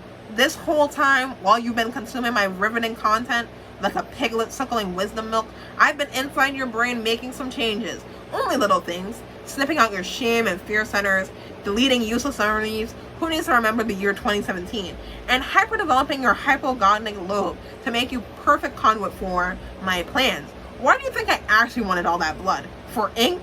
Get wise, kid. I needed to induce mild delirium so you wouldn't notice my tune-ups. Just standard sleight of hand, I assure you. All for the greater good. Focus on the donut, not the hole, Jack. Because you're about to become the most important person in history. The vessel. Your mind is finally turned just right for the big day. You get to go to Gravity Falls, shake my statue's hand, and then it happens. We trade places. I take over your body, and you get to hang out in the cushy VIP pad in the afterlife, while I use my meatmobile to fire up one of Earth's remaining portals. Once I restart Weird McGucket, we'll swap back and rule the world together. There's no way it can go wrong. I've never done this from beyond the grave, so there's a chance it could kill us both. But no risk, no reward. I remove your hesitance neurons and amped up your impulsivity center, so I know you want to do this. A free vacation from your body, and when you wake up, world domination. Your mission? Go to Gravity Falls, shake my hand. 2. I use your body to get a portal, and maybe that Dark Age one is still working. 3. With my powers returned, I reassemble my scattered atoms from across reality to live again. We both get our bodies back. 5. 4. Weird McGucket 2.0, baby. We turn the sky plaid, the crushed president into a flying paste, and rule like gods. May flood every city, set off the volcanoes, split the earth in half, blah blah blah. I kill the pines with sharp objects. Bye. And 6. Fiesta time. I'm already bought a pinata. It will be filled with the pine's organs. Possible death toll 7.8 billion. Possible fun toll infinity. You want to make your life have meaning? This is it. You're in it with me, ride or die. For the ultimate prize, everyone will fear you. You'll even fear yourself. And unlike the backstabber Sixer, you won't back down when the kitchen gets hot. Right? Right? I only have one question. Are you with me? We get another letter from Stanford. Yes, it's me again. No, I'm not going to give you another lecture. I realize I cannot admonish you for reading along any more than I can admonish myself for the same sin. It's true. I've hesitated in throwing this book away. I found myself drawn into the familiarities with pool of what ifs. What if this book contained secrets needed to protect my family? What if throwing it in the rift is what Bill wanted all along? What is he using to double reverse psychology? Or is that what he wanted me to think? I emerged from my lab after days of agonized contemplation to find, to my shock, that Mabel was reading the book out loud to Stanley, Dipper, Zeus, and Wendy. I tried to explain the terrible danger that they were in, when I realized none of them were possessed, none of them were harmed, and they had their tears in their eyes from laughing at his attempts to deceive them. It hit me all at once. The real reason I had the book secret, I thought I was protecting my family, but it was really protecting myself from humiliation. Shame is a powerful emotion, but it's grown in the dark.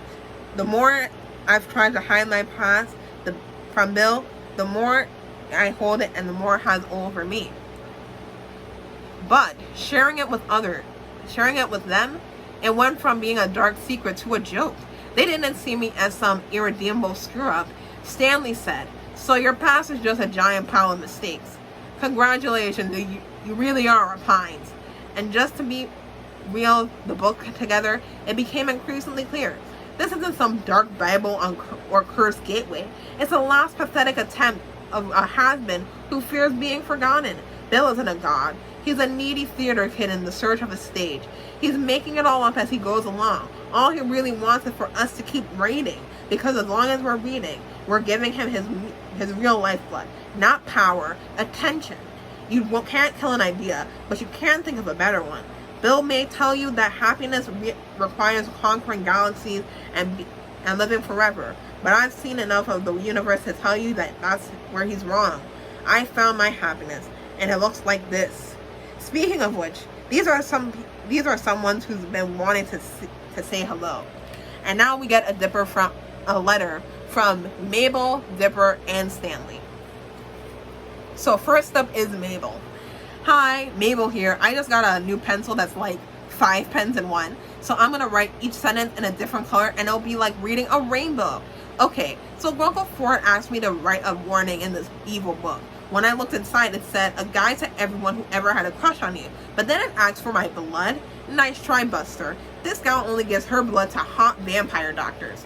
Anyway, Bill seems to like a super needy ex, and I think we can all agree, time to move on, girl. Bill, if you're reading this from space or hell or whatever, here's my tips for getting over Grunkle Ford. So they're like confirming that like this is like a gay relationship, because it's like, oh my god, he's like a toxic ex and you need to get over Ford. Like, we gotta love Mabel. She always keeps it real.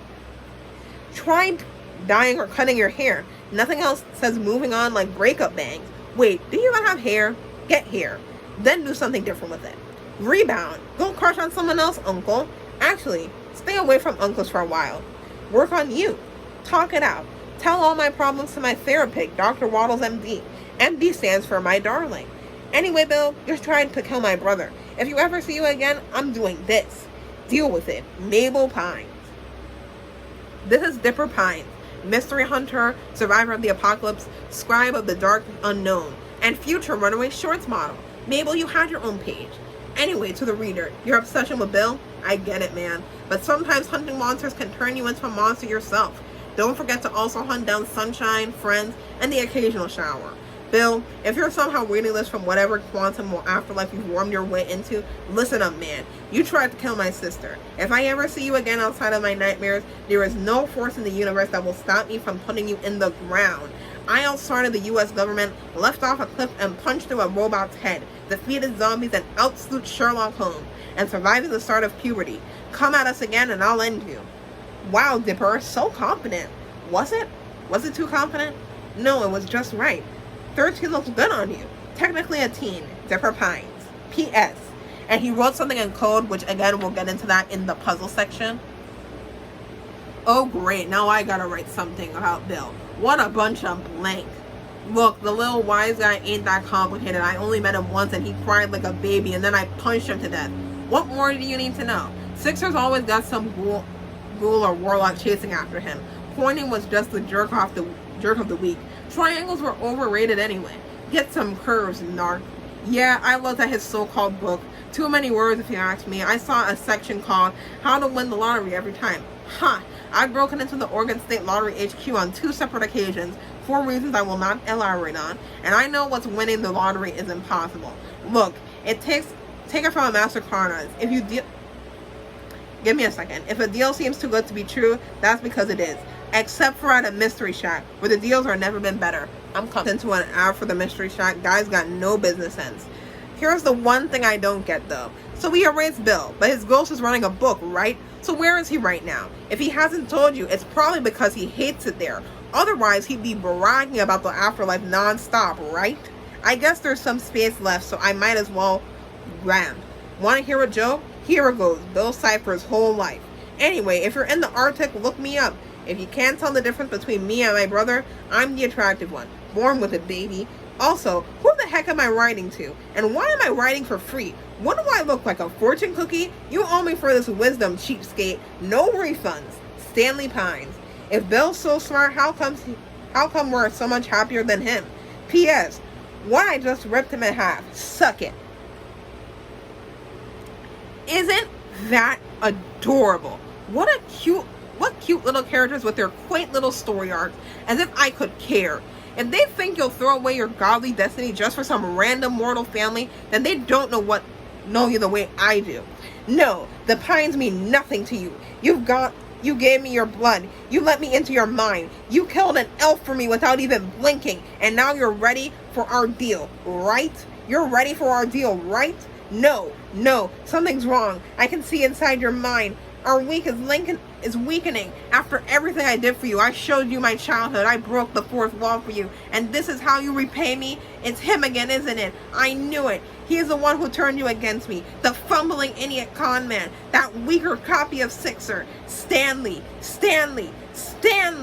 And it shows like the whole thing where Stanley punched him. Like that I showed in the intro sequence basically. Yeah. And we get this whole poem about how he, deceived the Axolotl, supposedly. Who knows? On the day Bill Cipher died, he used a trick he never tried. Shouted broken, not yet dead, Cipher left the common's head. A desperate plea, some panic prayers, to meet the frilly guy upstairs. In a tank outside of space, the opposite met face to face. Just one shot to live again. He put his case to his old friend. Look from one god to another. Who cares I tried to kill those brothers? They're all ants and it's all a game. Let's press restart and try again. I'm too cool and fun to die. Just give this angle one more try. The axe sighed in a knowing way. He expected this and what Bill would say. You cannot regrow through denial. You'll never face your hardest trial. See my program to the end. Then you may yet live again. Am I fighting demons, eating ghosts? You're getting what you need the most. One way to absolve your crimes, to change your form, will take you some time. Bill cannot believe his luck. This salamander was a schmuck, easier than he ever thought. He freed remorse, the guppy brought it. In combat, Bill was undefeated. Whatever challenge, he could beat it. Bill shook the axe's hand with glee. How bad could these trials be? Dimensional neutral zone, outside of time. Welcome to the Theraprism. Mandatory therapy, 3,455. Patient Bill Cipher, referred by the Axolotl, crimes against reality, memory laundering, breaking and entering the fabric of time, infantigenocide, multiple level marketing, psychic torture, and the second dimensional incident. Weird Mageddon. Recommendation: indefinite karmic rehabilitation. Basically showing that, yes, he did indeed cause what happened to his home planet. A message from the Theraprism. Greetings. We wish to apologize on behalf of our staff for what you have just witnessed. To explain, you have been contacted through the book Against Our Rules by patient 32332 from the Dimensional Time Ward of the Maximum Security Wellness Center. Ever since the Axolotl admitted him, Cipher has been a unique case. On his first day, he started a one-man prison riot and placed in solitary wellness ward. He understands therapy can be difficult for new patients, which is why we have a poster in Bill's prison cell. Be a triangle. We think that will help. Here at the Theraprism, we believe that death can be the beginning of a new life. With good behavior, former wizards, world-eating titans, and even Cipher have the many exciting options for reincarnation, perhaps as a newt, shrimp, or a cloud of fungal spores. Unfortunately, Mr. Cipher recently used his therapeutic journaling, arts and crafts hour to reach out to you with this book, in violation of our rules about contacting outside dimensions. Don't worry, if there's a better soul to discover inside, our patients always discover it, even if it takes forever, especially if it takes forever. We will grant Mr. Cipher 5 more minutes of journaling time to finish the session, and then we will be confiscating the book. And then, Puppet Hour. Orb of Healing Light, DSM-5. Praising the Axolotl. The recent patients to Ward 33. Again, getting into that when we reach the puzzles, what their names are, but here are their diagnoses. First one, the diagnosis is dimensional defective disorder. Diagnosis, alchemy holism. Max security Bill Cipher. He has this scar running from his eye all the way down to his base. So I am wondering if that is a scar from, when Stanley punched him and from the memory gun. Diagnosis, delayed puberty. Cured, ready to be reincarnated as butterfly.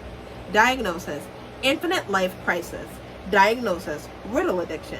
Diagnosis, octoparanoia. Max security recommendation, and that is the dog from the smile dip, so that's something else. Now, here is the last page of the book, and then we can get into the puzzle section, and I can't believe that this is 3 hours long. I feel so bad for editing me. Fine, is that what you wanted to see? Are you happy now? This is where they stuck me. An overly medicated Casacue. I don't know what that word is, I'm sorry. Health hole would lose your tear balloons from every reality until I learned some kind of lesson. I thought you'd have the stomach to break me out early, but you turned out like all the rest. Just like my worthless henchmaniacs who haven't called. Just like my miserable family who tried to snuff out my talent. Just like Sixer, who ruined my one shot at liberating reality. Fine, have it your way. What have I learned in therapy? Nothing. This dumb rock can't keep me contained forever. I don't need 1 million followers, I just need one. It's only a matter of time and I have all the time in the world. There's always another human. Someone else will pick up the book. Someone will shake my hand. One day when we least suspect it, I'll be back. As for you, you betrayed me. I'm severing our connection and cutting our best memories. Snip, snip. Remember the chapter about the Bermuda Triangle? No. Good. It's already working. Soon it will all seem like a dream. You won't be seeing me. I'll be seeing you. Because no matter what the idiot counselors in this smiling cage say, I don't need anyone. I never have, and I don't miss any of them. I'm fine. And that is the official end to the Book of Bill. I really like this book. In fact, I left this totally normal review on Goodreads. Link to my Goodreads in my link tree, which is in my bio. I really do like how we do see Bill. He still will not be redeeming himself. He'll probably be stuck there for eternity. And good for him. He really needs it. But it really makes me wonder about him and wanting to liberate reality. He sees his acts as good. He sees his chaos as something liberating, and I do find that a very interesting thing about his character. I like to see that Ford has a lot of similarities to Bill in a sense.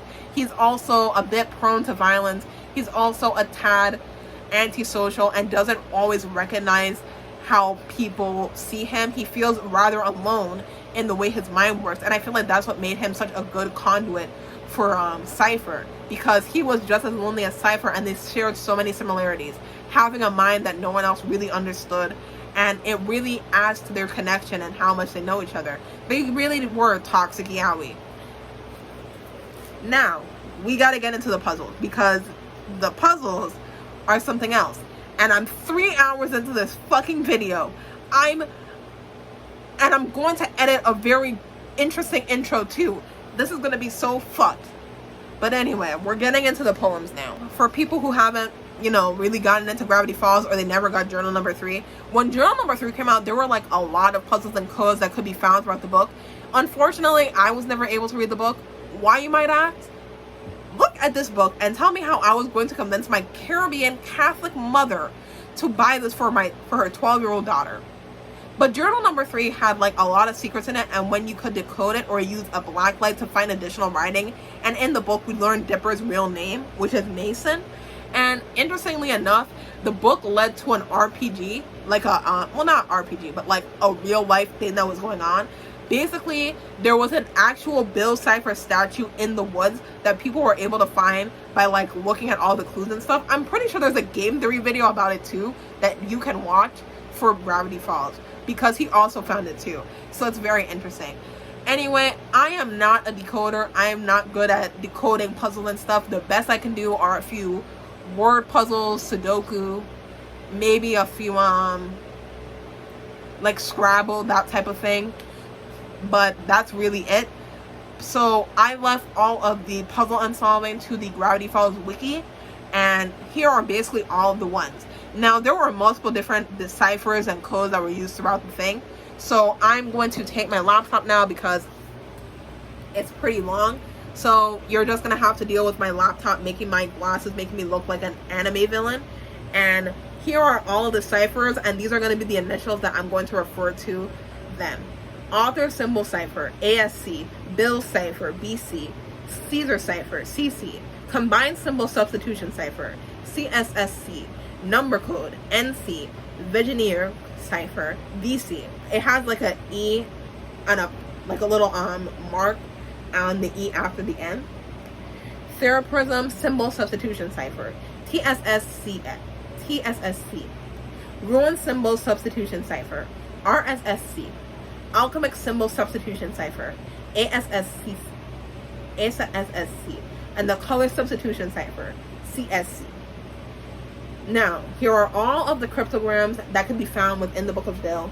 Inside the dust jacket, black and white, ASSC. Front end page, front end paper, even if his lies are lies, TSC. Remember us, BC. Olaf was here, RSC. Praise the fallen angle, ASC. This book's new master is, let him in and break the seal between what's fiction and what's real, BC. The Axolotl thinks he's won, but Cipher's games have just begun, CSC. Fake book covers, irregular, CSC. About me, the guy who writes the codes, CC. The Bill magazine cover, Glottoslothany, BC. Hey nerd, barcode. Stanford Pines here, not a phase, ASSC. The one true intelligence test. Need a password? Final talk. It's the name of the eyeball doctor. Tilt to read. So it is a tilt to read password, and the eye doctor is the eye doctor T.J. Eckelberg, who is the optometrist in The Great Gatsby.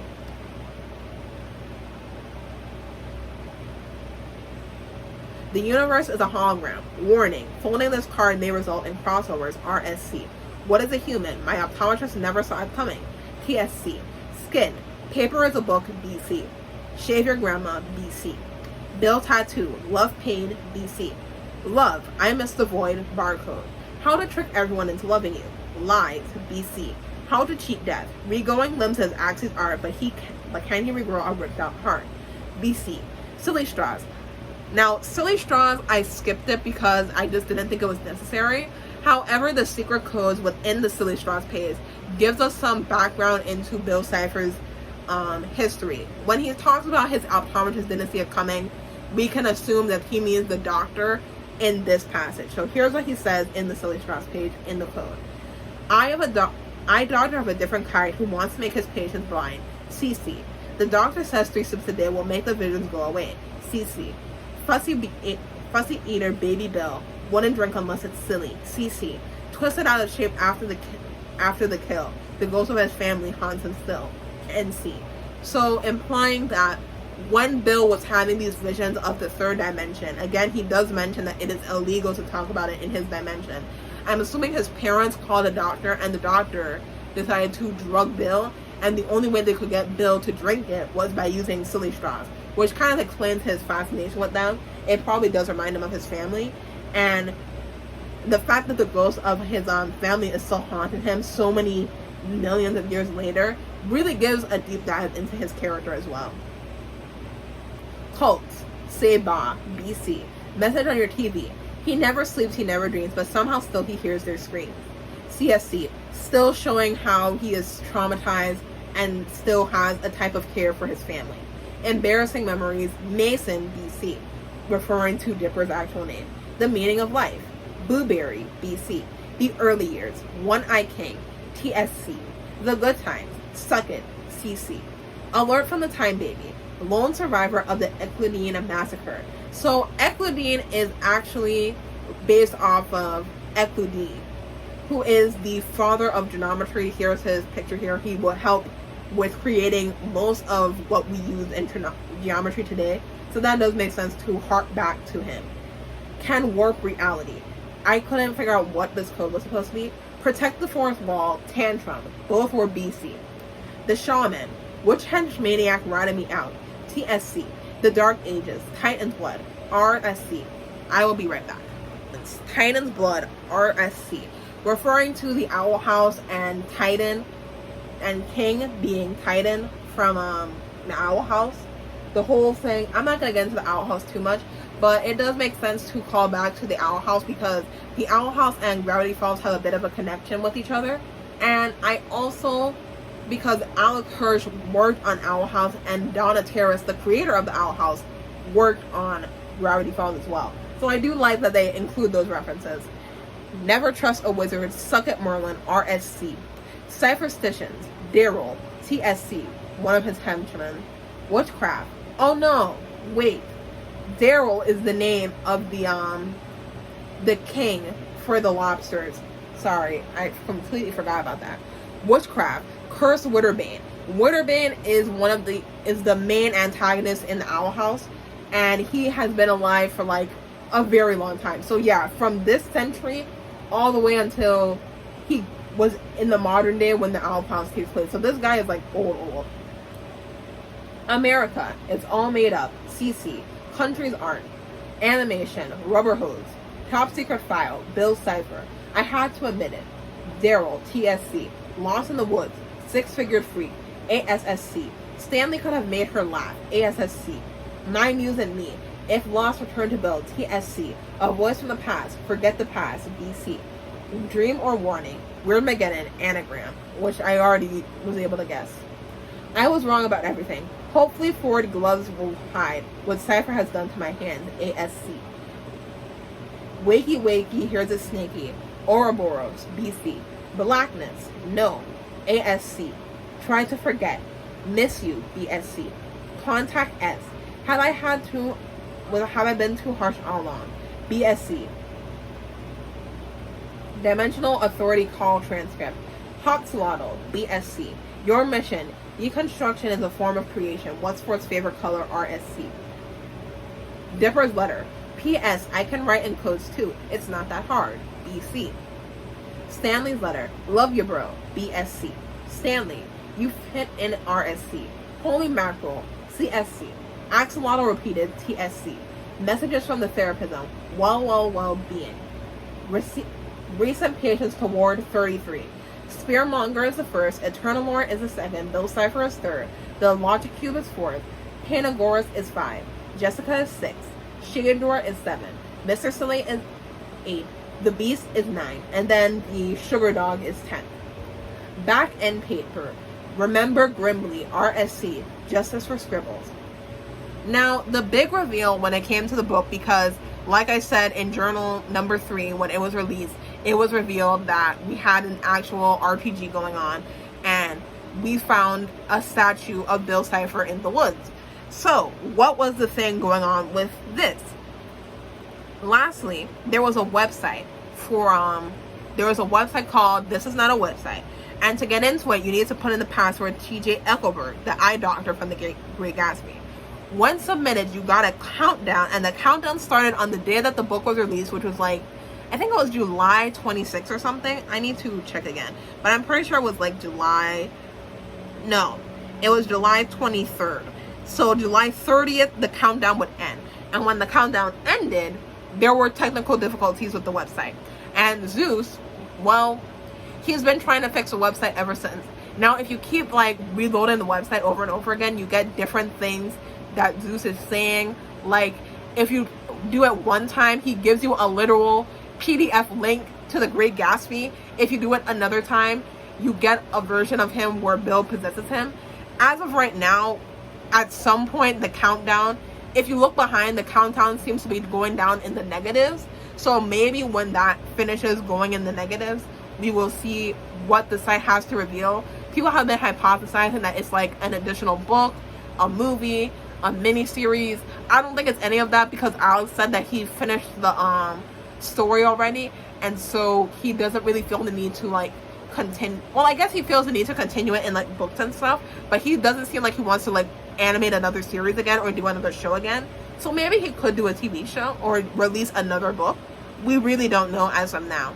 Some other people were saying that it's more insight into like Bill's backstory and lore and what his family was like and what it was like living in his dimension. But that's all for now. Thank you so much for watching this video. It seems as if I can never make a video that is under an hour long. It seems to be a struggle for me, because this video is going to be like 3 hours long depending on how I edit. So thank you for watching this video to the end, because you really didn't have to. And I hope you subscribe and like and come again. And see you next time. Bye-bye. Okay, so it's editing me here, and guess what got fixed when I started editing this video? The fucking website. And then it took me so long, because while I was in the middle of editing this video, guess what happened? I procrastinated it because it was 3 hours of editing. So of course I procrastinated. It's not shocking that I did that. But then my anxiety started acting up, or now as my therapist is saying OCD, because turns out I have OCD. So that was something to learn. Then I went into a depressive episode. Then a tropical storm hit where I live. So I didn't have power for like a whole 2 days. So that meant no internet. So I was fucked. And now the website got revealed, and now there's all these secrets. So I'm just covering the main ones that I find interesting. One thing that I do want to talk about that I forgot to write in the script is about Bill's parents. Basically, since he's from a second dimension, a lot of people are suspecting that like his eye, his birth defect makes it so his eyes face forward. So that's how he was able to look at the stars. But his parents' eyes, because they think that Eculate, I think it's called Eculate, I don't know how to pronounce it, but they're suspecting that his people are based off of a movie called Flatlands, which is basically supposed to describe like, 2D, 3D, spears, cylinders, that type of thing. And that's what his homeland is supposed to be based off of. So it's something, all right. I'll give you that much. But anyway, supposedly his parents' eyes would be on the sides, so they wouldn't be able to look up per se, only like left, right, maybe not down, probably not down. So that's kind of just how they're going through it, and they're just like, how the fuck is he like, seeing the stars? Like, what is the stars? I guess they do know that the stars exist, because it's like illegal to discuss the stars. So to make something illegal, you have to know that it's there. So I guess they just don't want people to know about it. But anyway, let me go back to my script. And I'm not going to get like dressy for this at all. This is just like a very quick edit. And these are just all the stuff that was there. Okay, so this is from the real Waylon Smithers account and the images that they got. I'm not really in the mood to like read all the pages, so I'm just going to put them there for you to read them. They might not be the best because the pictures that they got are kind of iffish. And I was just too tired to go on the fucking website. I'm really sorry. Like, I just want to like upload this video for you guys because it took me so long to do. But anyway, when you click on the book, you get these images of Dipper talking about the book. And then you get this page that was typed by Stanford as well. And then when you type in Dipper, you get this. When you type in Zeus, it gives you a letter from like the book, like him writing a letter about like his encounters with Cipher, I guess.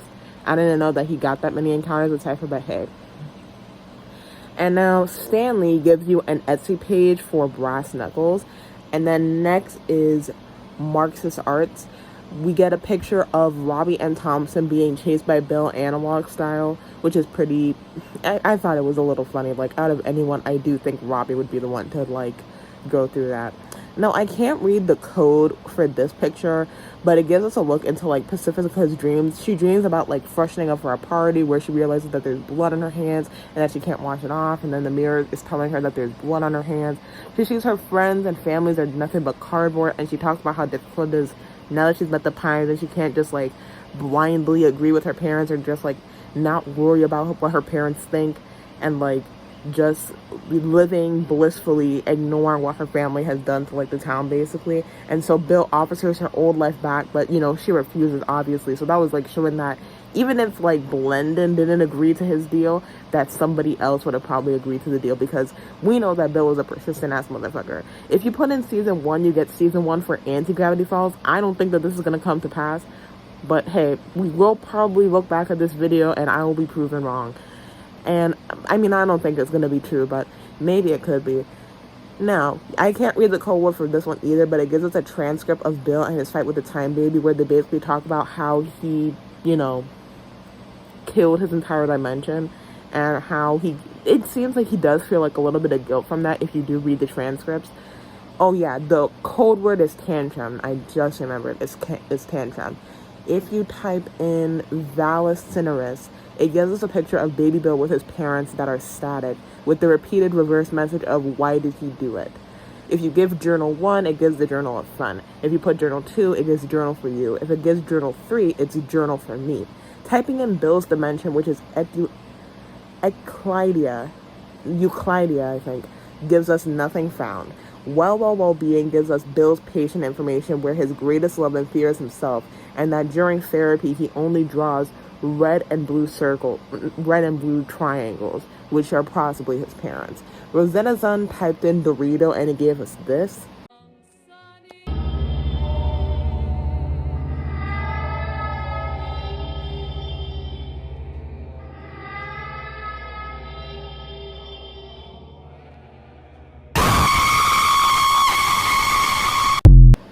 From Calissa on TikTok, typing in Disco Girl gives us Dipper singing a Baba song.